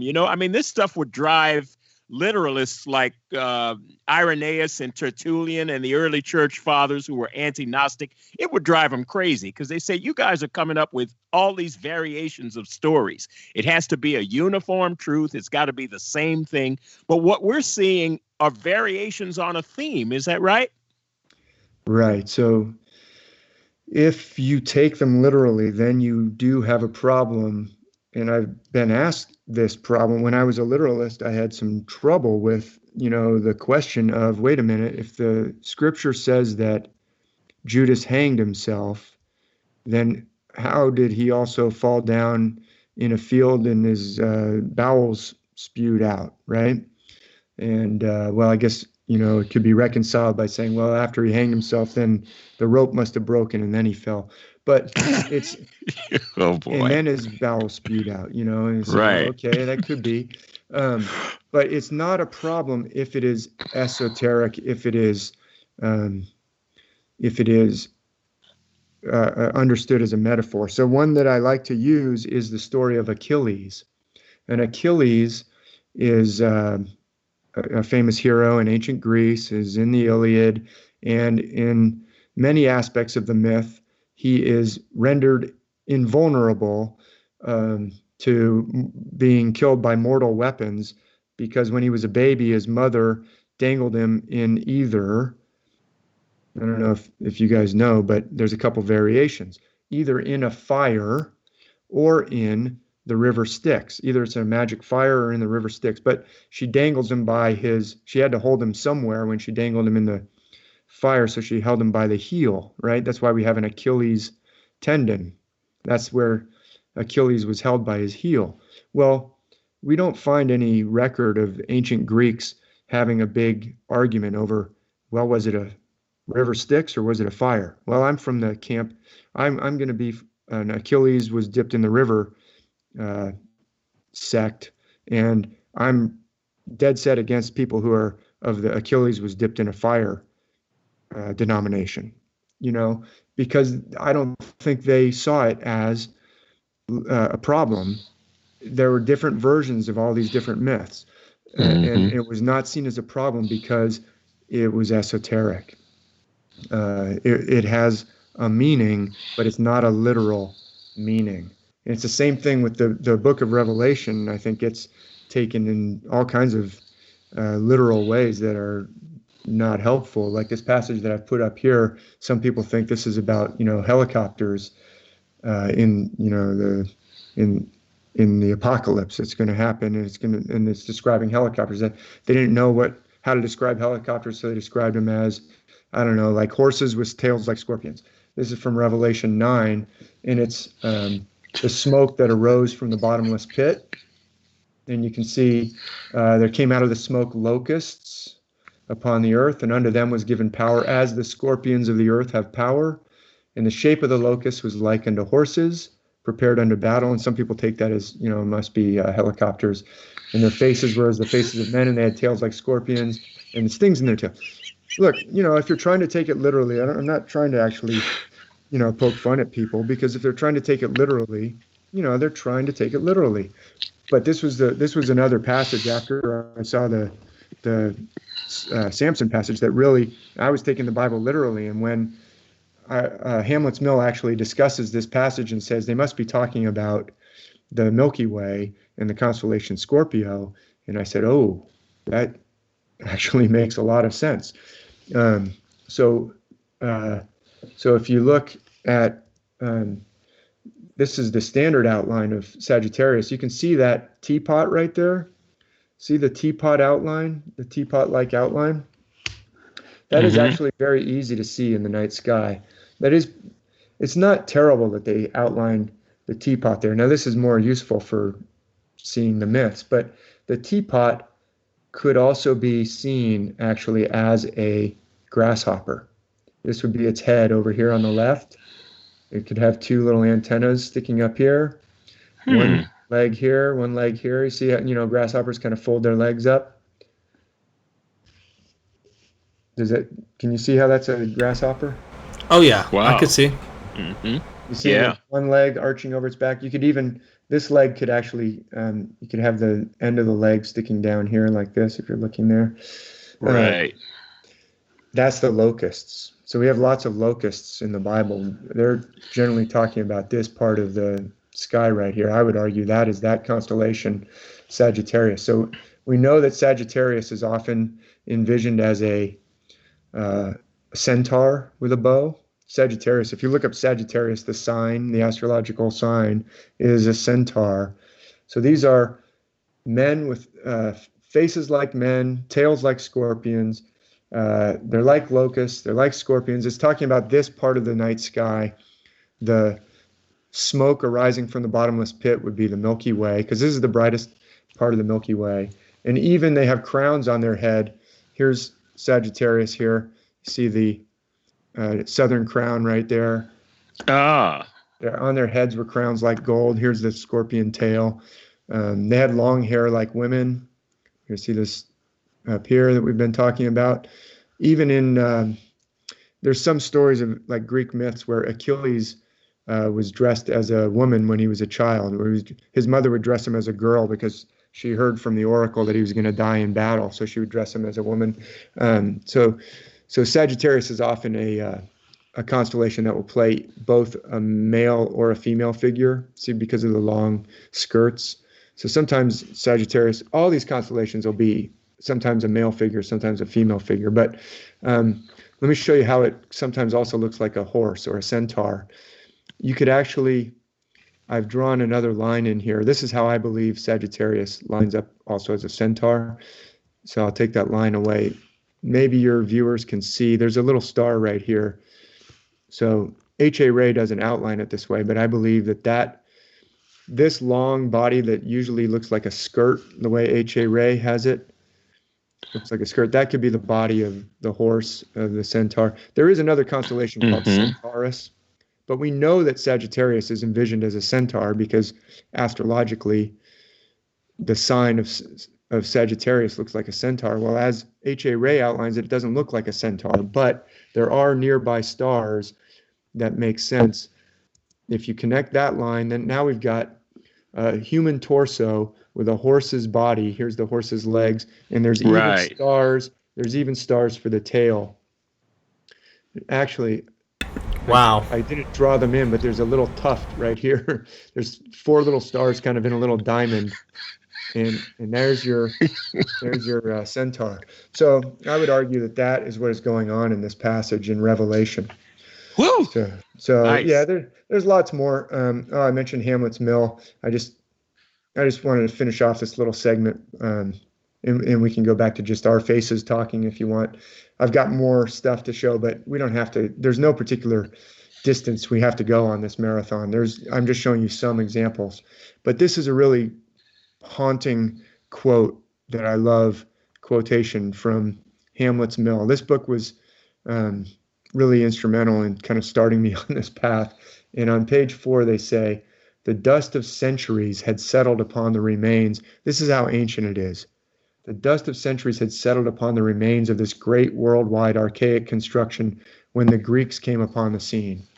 It's so old, it was already blanketed in dust when the ancient Greeks arrived. It predates ancient Egypt. It predates ancient Babylon. It predates ancient China. And it's worldwide. So I believe it's probably very ancient." And then they said, "But something of it survived in traditional rites, and, rituals, in myths and fairy tales no longer understood." I mean, what a haunting passage. We have this inheritance, but it's kind of in pieces, and it's not really well understood anymore. So Yeah, this is interesting, David. My mind right now is loving this. I mean, this is just so. I'm serious, and we weren't laughing necessarily, just making fun of the literalist approach. We're laughing because we used to do that, So it's like, right. we used to figure things out, and we laugh at it now because it's like, wow, when you only know what you know, you only know. But with what you just said here, something comes to mind, and I feel like we're going to discover more. This stuff is so rich, it's so deep, and there's a lot of numbers. That'll be another show, just showing how they could see. How do they know how to check precession? You had to be here for a long time to really know how to calculate the movement, the measurements, the time spans, the distances. I mean, everything that we've seen and what me and Luther have been on, I'm sure you've been in these areas too. But something to take note of is like Göbekli Tepe is on the scene. I'm interested to find out, as more research comes out over the next century, what we might discover about how what Hamlet's Mill is saying here might be seen, even little hints of that in something that's 12,000 years old. And that's just what we can carbon date. That's not even maybe what's underneath Göbekli Tepe, or if we find something else. It just doesn't make sense to say we just out of nowhere understood this stuff and just had these stories ready. This is too complex. Right. Well, you bring up a really important point. So there's archaeological finds around the world which point to the evidence that the conventional timeline of human history is probably in need of some radical revision, which I think it is. And Göbekli Tepe is a really important site because it was only really uncovered in the late 90s. So this book was written in 1969, Hamlet's Mill, and authors like Graham Hancock, who referenced Hamlet's Mill, were writing in the early 90s saying, there's so much evidence around the world that there may have been something much more to our ancient history than we know. And the conventional archaeologists would say, well, come on, show us some evidence. There's nothing more ancient than the ancient Egypt. There's nothing more ancient than ancient Mesopotamia, or there's some ancient civilizations in India, or even cultures in the Americas. They're finding evidence that much more ancient than had been admitted before. But when Göbekli Tepe came out, as you said, it was buried in like 10,000 BC. Who knows how long before that it was created, but it was not created by hunter-gatherers, because these are very finely worked, very huge stones, and you just don't have that kind of time to develop those kinds of specialized skills if you're living a very precarious existence. So I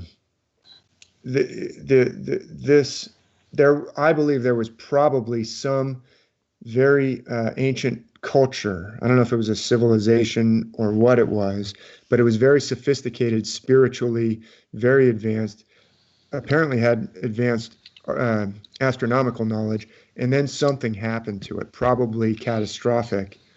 And then the remnants are now the survivors of that. We're all the descendants of the survivors of that all around the world. But it's been so long that the traditions have all diverged into these different forms, but they all still share this common heritage.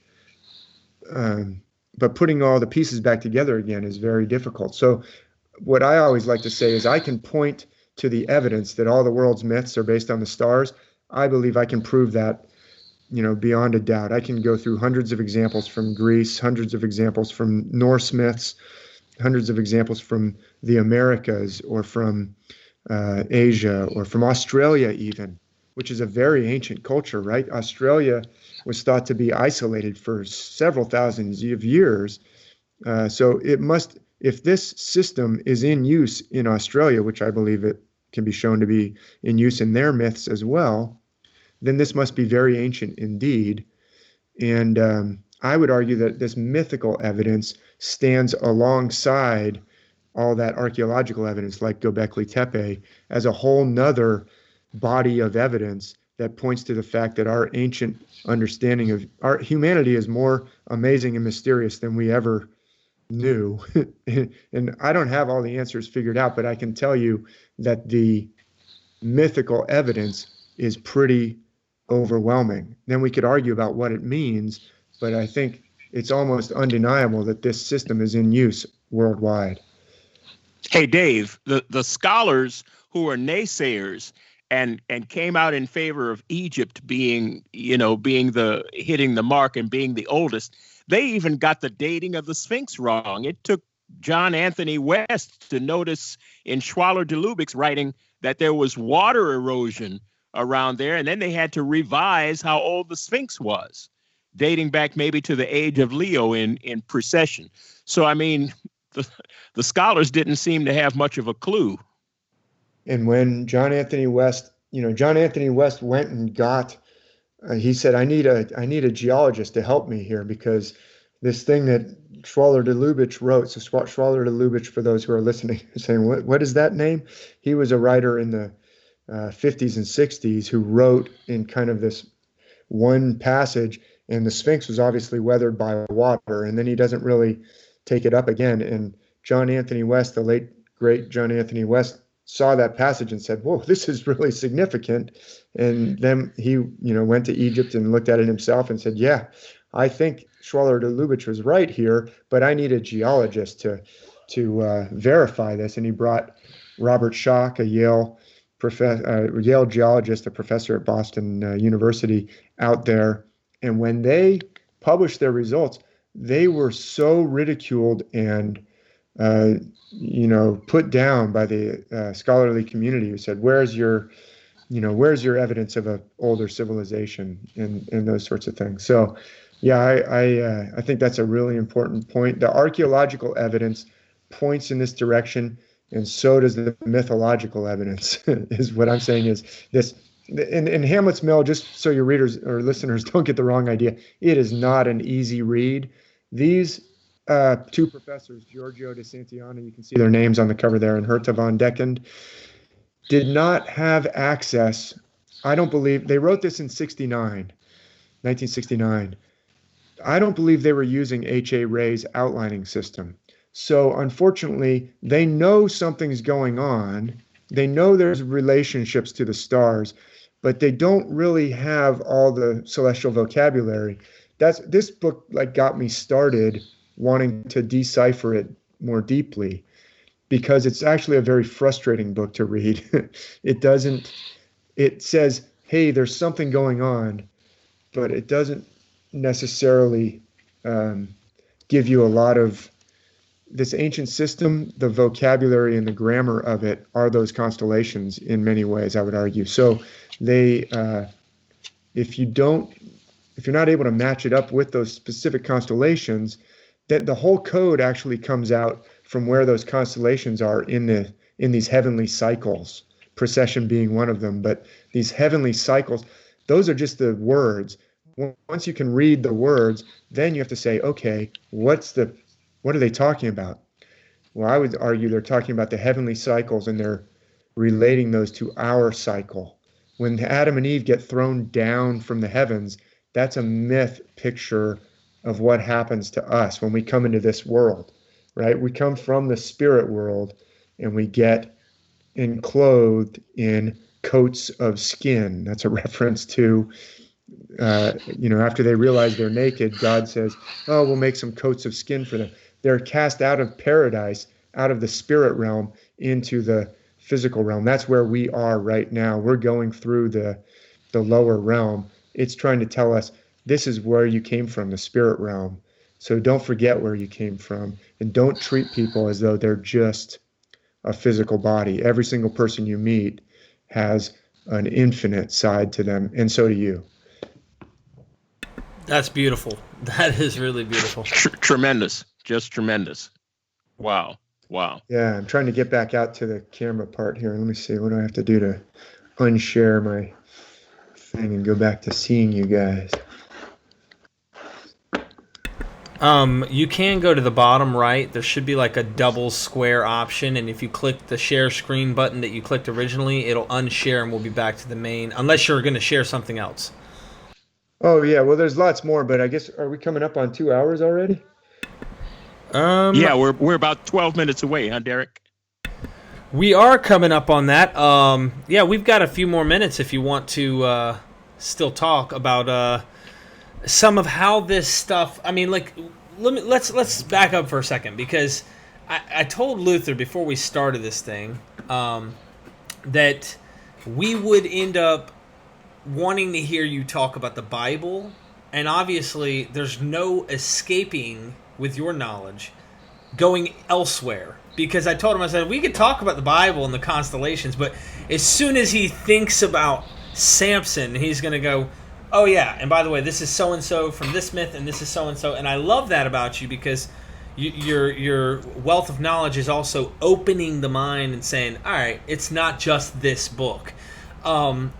Can you go into a few, we can do another show where we go specifically, if you'd like, into some details and stuff, but give us some of your favorite stories. We want to hear from your heart some of your favorite constellations, how these stories, give us something deep. I know you can come from the heart on some of this. Great. Okay.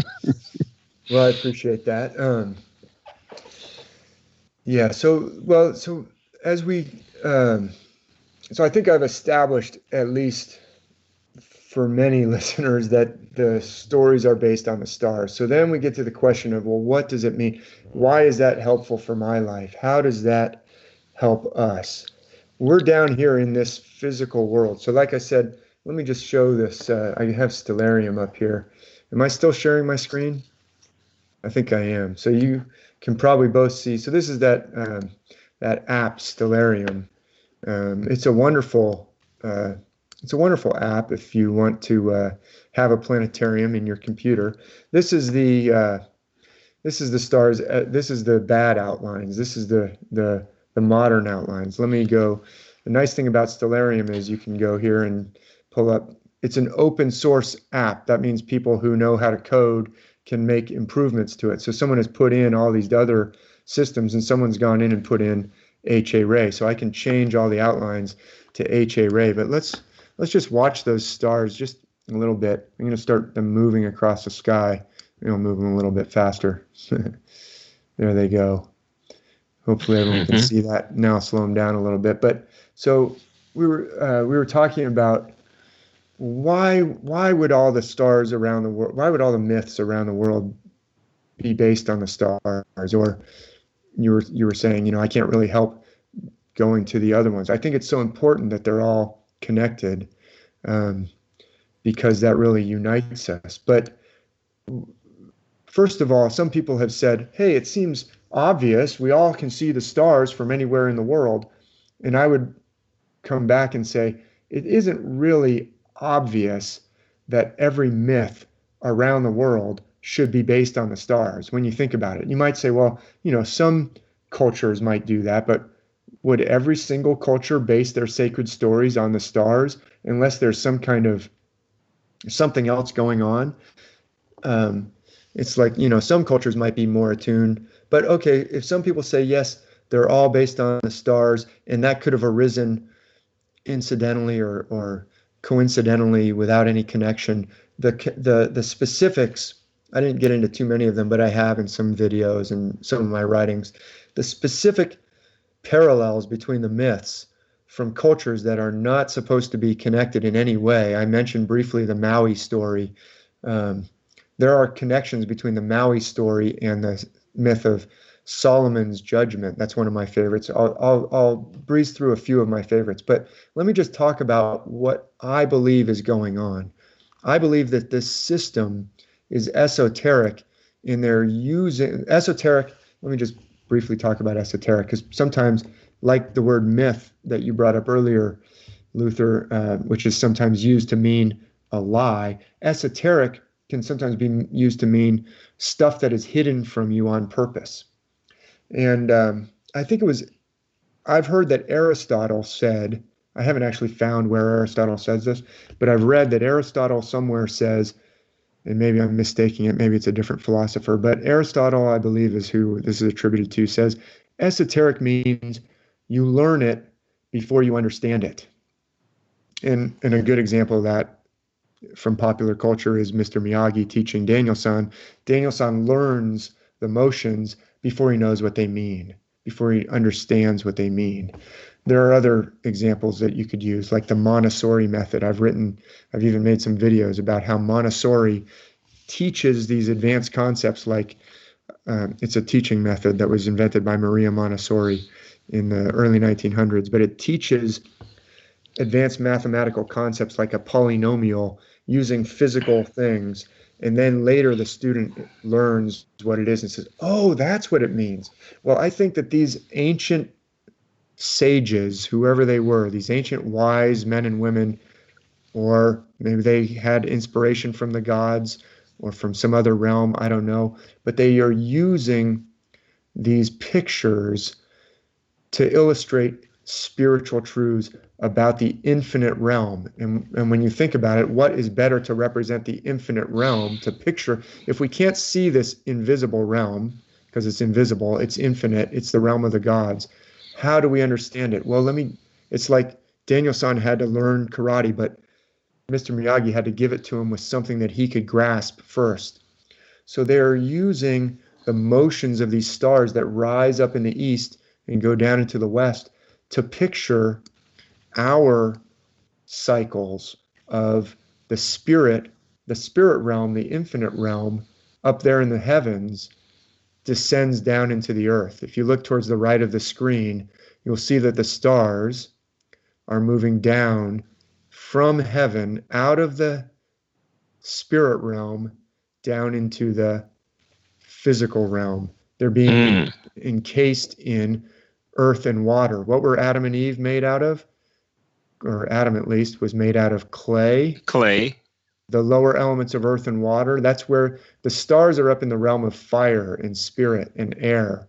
And they're coming down into, they're either sinking into a horizon that's made out of earth, if you're looking somewhere and there's land, or if you're looking out into the Pacific Ocean to your west from California, you'll see them sink down into water. But they're sinking down into the lower elements of earth and water. That represents us. That represents the divine spark from the spirit realm being encased in a body of the lower elements, earth and water. That's what we're in right now. But it's telling us that's where you came from. You came from, and that's where you'll return to, and then maybe you'll come back down here again in another incarnation. I don't know. But So in Thessalonians, when it talks about a meeting in the air, that's kind of a reversal of the process. Now we're getting some of the heavenly elements in there, would you say? Yeah, and actually, there's even a snatching up, right, which the Greek word is rapture. And there's actually specific constellations that I believe are snatched up that I talk about a little bit in some videos about the revelation. But yes, so we're not supposed to just wallow around down here in the mud. We're supposed to be elevating our spirit, right? We're supposed to be rising back up, elevating back up, and integrating, reintegrating ourselves with our spiritual nature. We're not supposed, we have two natures. We've got a physical nature, and we need to be getting in touch with our spiritual nature, our higher self. And so that's what I think a lot of these myths are teaching us. It's not just a fantasy, oh, my invisible friend. No, we actually do get messages from our higher self. You know, like this, I think probably everybody's had that experience where you didn't know something and then you woke up the next morning and you knew it, or you got this intuition that you should do something and you're like, wow, I wonder where that came from. And we want to become more integrated with our higher self. So that's where I want to go in kind of the closing when you ask about some of my favorite myths. But let me just, what I'm trying to say is, this is the grand scheme, I think, is that it's esoteric. It's teaching us something, kind of like Mr. Miyagi is teaching Daniel-san about something we can't see, the invisible realm, but we can see the infinite realm in the infinite heavens. This is the serpent that I was talking about. This is the constellation Hydra, the serpent. It's this long serpent. That's the one that goes down and eats the dirt, gets cast out of heaven first. See him going down to eat the dust there? Can you see the head of the serpent? Yes. There he is. Going to eat the dirt. Yeah. So he's the first one. He's the first one that's cast out of the garden, the heavens, out of paradise. This is paradise up here. And he's cast out first. Then right behind him is the woman. That's Virgo right there. She's the one who reaches out her hand to take the fruit. See how she's reaching out her hand? You can see her outstretched arm. And then Boötes, I believe that's probably her husband right there above her, right there. There's actually some paintings that show Adam and Eve very much in the outline of Boötes and Virgo. But so let me minimize this again and go to, I think I'll leave our listeners with a couple of my favorites. And the ones that I had set up for you do come from the Bible. Really, my favorite is the Odyssey. I love the Odyssey of Homer with Odysseus. But let me go back to that. I had here. Let me talk real briefly about a couple of kings. So Alvin Boyd Kuhn says these stories are not about ancient heroes, ancient kings, ancient queens, ancient princesses. They're really about us. But they're showing us how we could be good and bad. You know, they're giving us positive examples and negative examples, just like the movies do, right? This is actually a painting from the 1300s of King Solomon. Solomon is obviously the wisest. So he's going to be an example of how we're supposed to be, what we're supposed to be doing. And there's, I'm not in the presentation. Hold on, let me get to the presentation view. Here we go. So there's a passage in, I didn't write it down, but I believe it's 1 Kings chapter 3. Oh, it's probably 2 Kings, sorry. 2 Kings chapter 3, because of course 1 Kings is mostly David, his father. So Solomon is descended from David. He's a constellation, I would argue, but there is a passage where he is approached by God, and God says, ask what you want. What do you want, Solomon? Ask anything. And we know, this is in 2 Kings 3, I'm pretty sure. We know that he asked for wisdom, that he may judge God's people. Exactly. Not just wisdom, but wisdom to help others, right? You are. Right. He needs wisdom. He says, I am in a very difficult job. I need wisdom. People are relying on me. I need to have judgment. They come to me and I feel like a little child. Well, this is, I believe, not just about some ancient person who was wiser than we'll ever possibly be. I mean, he's a figure who is the wisest who ever lived, but if we just see it as, well, that was great for him, but I don't have any wisdom, this is what we're supposed to be trying to get. And God actually says to him afterwards, I'm really pleased with your decision because you asked for wisdom. You could have asked for long life. You could have asked for riches. You could have even asked for the life of your enemies, but you asked for wisdom. I believe that this ancient knowledge, I compared it earlier to like a kung fu, it can be used for all of those things. It can be used to harm others. I mean, the spiritual realm, the supernatural realm, there is, a possibility that this power can be used to harm others. But that's not what we're supposed to use it for. Some people do use it for that. But we're supposed to be using it to gain wisdom to help others. And so God was pleased with that. And then immediately after that passage in, I believe it's 2 Kings chapter 3. Hopefully I'm not misquoting the address, but if people go somewhere in 2 Kings, I'm pretty sure it's chapter 3, right after he asked for wisdom, God says, I will give you wisdom. I'll give you a wise and understanding heart, he says. And then right after that is the judgment of Solomon.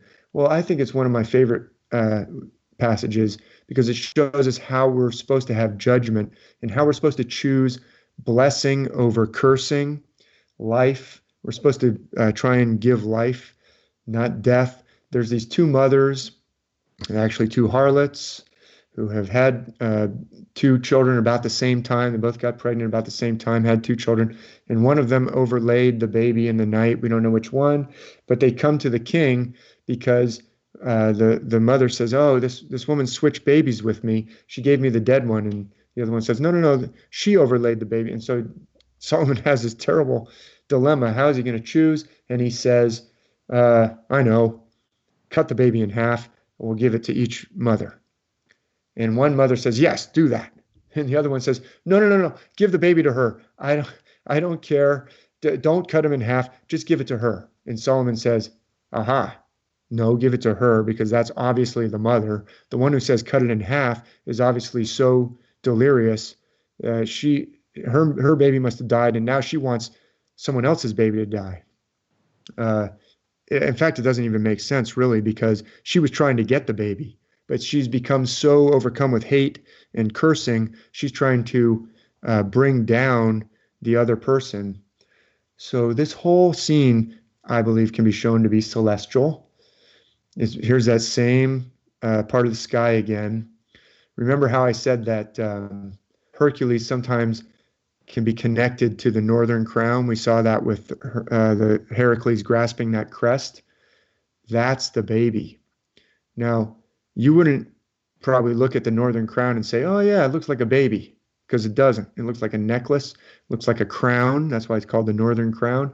It does not look like a baby, but in so many myths, a Hercules figure will be snatching up a baby that represents the northern crown, including the Maui myth, which is very far away from, where Solomon, the story comes from, right?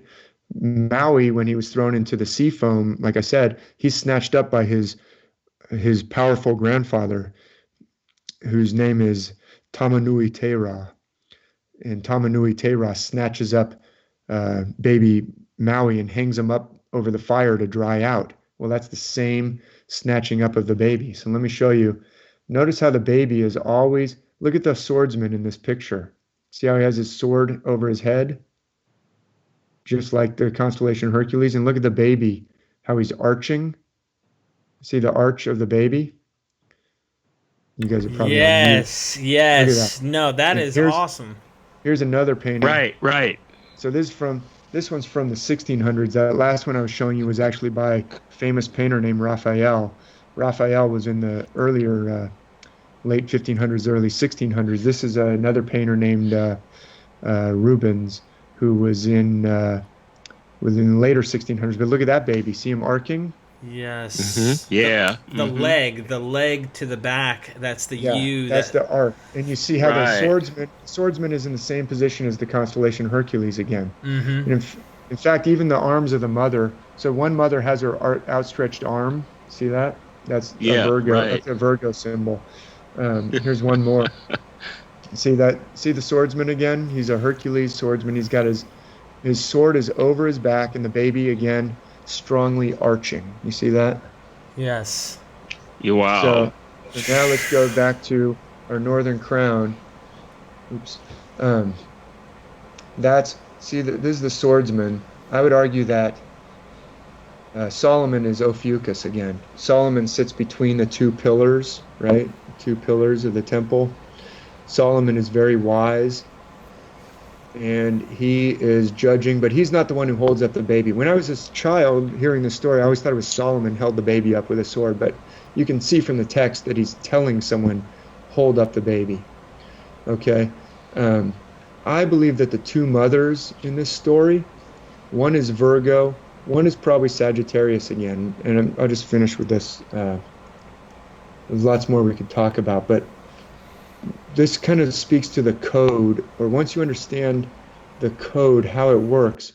See, Virgo is here this is a zodiac wheel. It's just a way of depicting the constellations throughout the year. I could show it with that planetarium as well. But as we move around the sun we'll move through the heavens. We'll see a different background of stars at different times of the year. Well, the sun will move through Virgo just before it plunges down into the lower half of the year. Right now, we're recording this in November. It's very dark by 5 o'clock, in California where I live. But in the summer, it's not dark until like 9:30 at night. That's the upper half of the year. That's the summer months. This is the top of the year, the summer solstice. But as we continue around, we descend down into the lower half of the year. There's this crossing point where the day and night is equal. That's the equinox. When we pass through Virgo right before we plunge down into the lower half of the year, that I would argue is, and this comes from Alvin Boyd Kuhn as well, that's the lower half of the year. That's where we are in the body. That's where we have our first birth. That's representative of our first birth coming down into the lower realm. But we're supposed to have a second birth where we start to awaken to the fact that we're a spiritual being, where we start to become more integrated with our higher self, start to listen to our higher self who wants to help us, become connected with the higher self. That's the second birth. That's down here at the turning point. We go down, down, down, down as we're here in this body, in the mud, like I said, but we start to realize, wait a minute, it's like the prodigal son realizes, wait a minute, what am I doing eating here out of this pig trough? I'm actually meant for something more than this. And you start to wake up. That's the second birth, and it happens down here at this turning point where the year starts to turn back upwards right there at Sagittarius. So Sagittarius is a place of rebirth. So I think what's happening in this story is two babies, a live baby and a dead baby, a northern crown, southern crown. The two mothers, this is actually the second birth. That's our spiritual birth. This is the mother where we are born into our body of death, as Paul calls it, right, in the New Testament. Paul, I think, was totally Gnostic, knew all this stuff. But why don't you just say it, David? Why don't you just say it, bro? Yeah. So the first mother, that's our cursing. That's like, we come down into this body, this body, and we curse, try and bring ourselves down and bring others down. Cursing means like reducing to the physical. All our curse words are about physical things. They're either, talking about bodily functions or calling someone a name that has to do with their physical body, or they're, trying to reduce them to, hey, you're nothing more than just your physical aspect. But blessing means raising up the spirit. So I think these two mothers one's a blessing mother, one's a cursing mother. It's not about two women who came before Solomon. It's about, actually, we're all in this condition. We all can be the blessing mother or the cursing mother because we have a physical body. We're all born into this under the curse. It says that a lot in the New Testament. But we're supposed to be blessing. We're supposed to be, that means raising up the spirit of ourselves and of others. So, and I think it's really actually more than just, that is like a lifelong work, because it's very hard to do this. And it has to do with elevating and listening to that higher self. Disciplines like meditation and yoga and playing a musical instrument or doing martial arts can help us to do that. But we should be doing it in order to help others, to bless and not to curse. Those are some of the things that I think are tied up in this. So, there's lots more, but how's that for a story to end on? Never better. Never better. I'm totally blown away. How about you, Derek? He's probably got his mute button on. I'm trying to go back to Skype. That was edifying. That was edifying. That was powerful. Let's put it like this. We have to do this again, brother. I'm not even kidding you. Like, I really, really, really think this would be great if you'd be willing, if you have the time. Of course, we'll try and schedule a proper time, but I would like to do a series with you in dealing with this and just going on into the stars. And because, when me and Luther came to this research, we came from a historical background. And I've had these talks with Luther recently, and, wherever the evidence goes, I'm going to go. It doesn't matter who. I don't care what man thinks. I'm going where it leads. And the historical evidence, looking at the biblical account, there's a movement called preterism. Me and Luther are affiliated with, or very familiar with. We're definitely oddballs in this whole thing. But it's the concept that everything that is predicted in the New Testament had its fulfillment in the first century, or within time span of the Gospels. You can prove this by time statements and such. So for the longest time, we're scratching our heads going, well, this stuff already happened. All right, and we can't prove historically a lot of it, but like the destruction of the temple and stuff like that. Well, now that we've gotten so deep, we're way further than we were. We're seeing a cyclical situation, and it may have been fulfilled. At least the constellational and the age-related material, being that we're talking precession, it was fulfilled. But we're in a whole nother age. This thing never ends. And this is why it's so beautiful what you're bringing to the table, because the historical angle, if you take it in the logical conclusion for preterism, is it ends at 70 AD with the destruction of the temple. That is the end of the age. Jesus said, "I'll be with you till the end of the age." And that's it. And oh, gosh, there's no more. But when you see that there's not only Jesus, there's Hercules, there's Serapis, Osiris. You can go on and on. You're stuck with this. You have no choice but to go, okay, something else is going on. This is much bigger than what I once thought. And now, how do I apply these principles to my soul, to my being? How do I love my wife and my children in a way that they've never thought their dad could? I was so caught up on the story and going, like you said, Solomon was smart, but I'll never be that smart.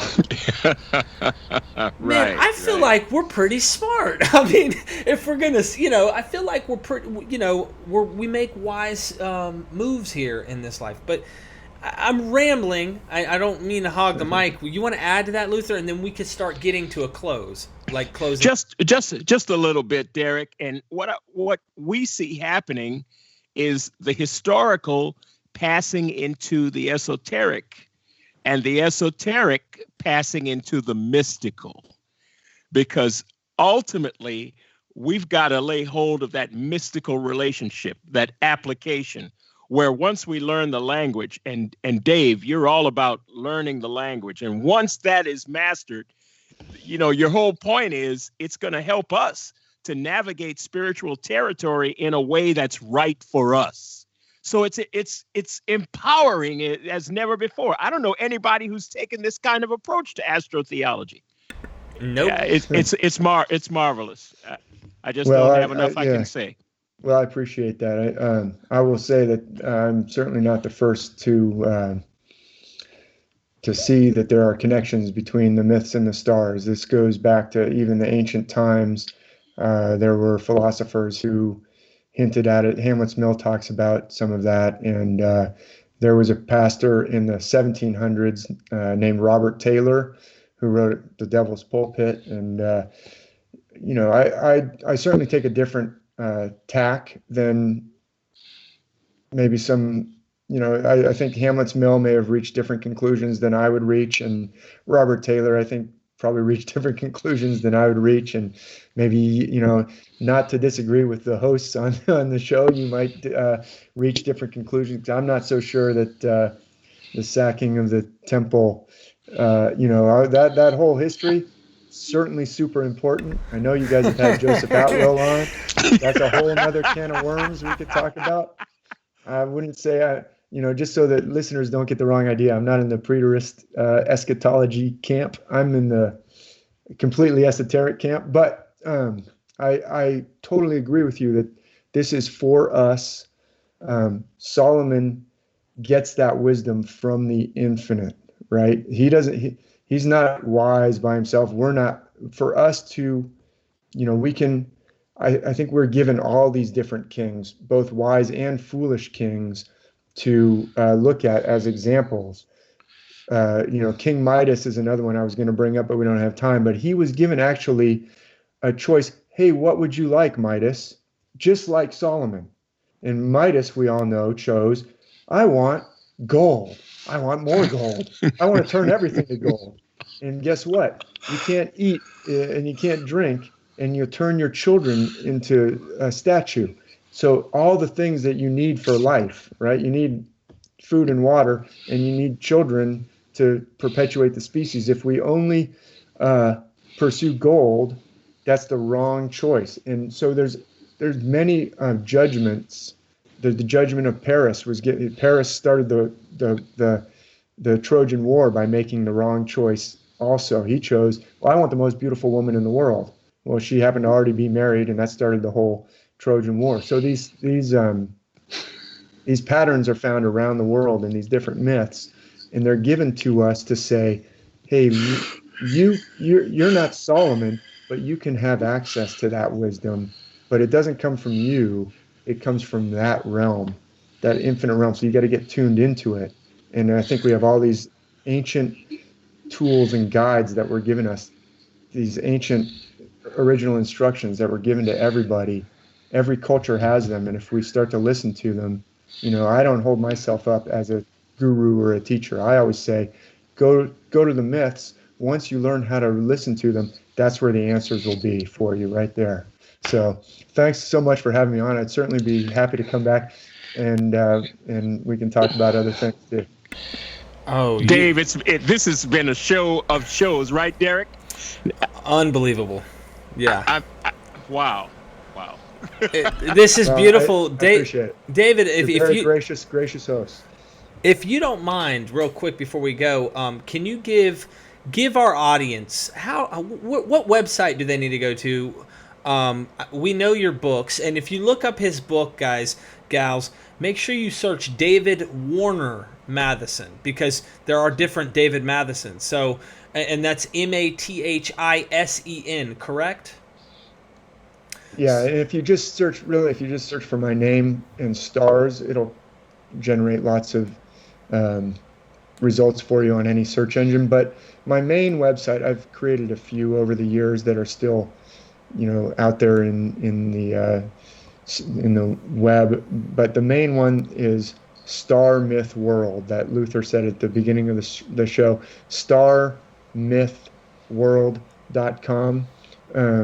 And from there's links or is a little menu that has videos. You can go look at videos that I've made.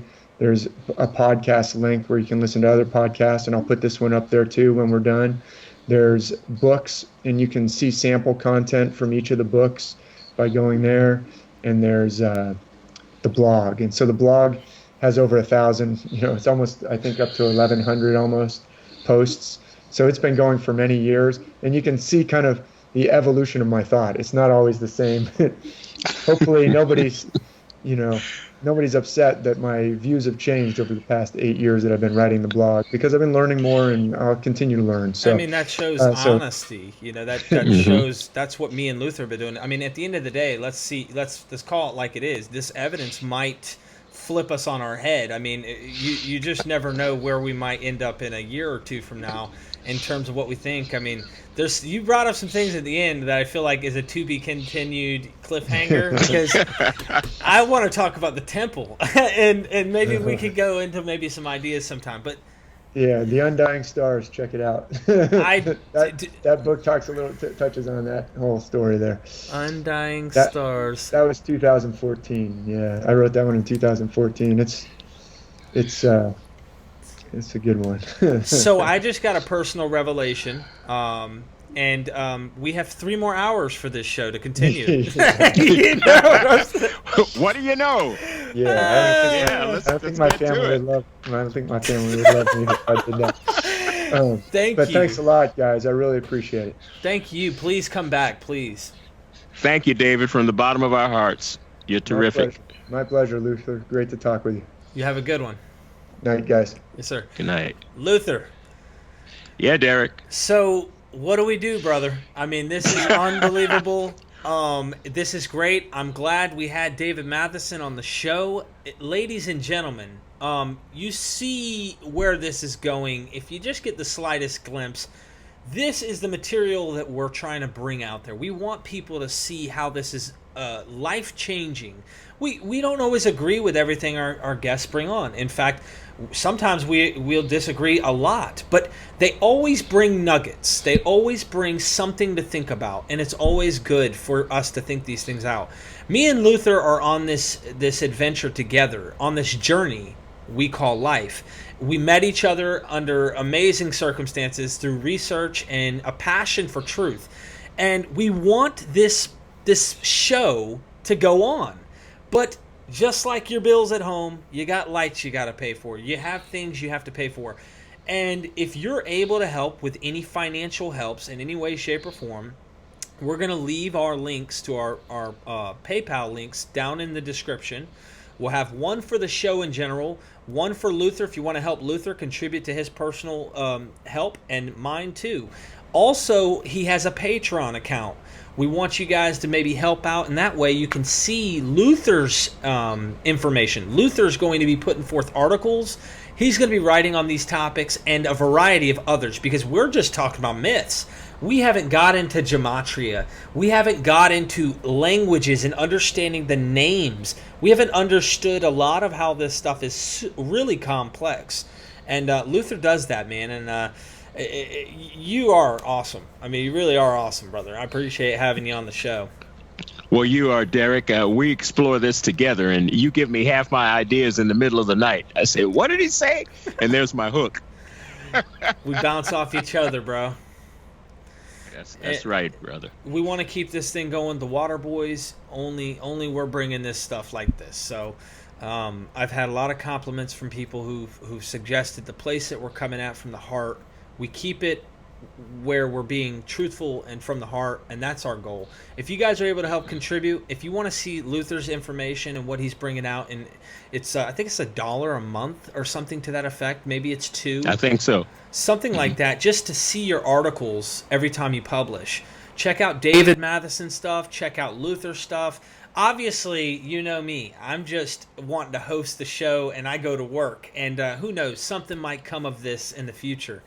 But help us out if you can, if you're able. If you're not able, please focus on what is most important, and that's your family and what you have in front of you. But if you're able to help us out, we're trying to better this thing and put this thing on the map, because we think that this information is probably the most valuable information pertaining to researching ancient societies and how that affects our history of who we are, what we come from, who our ancestors were, what they thought.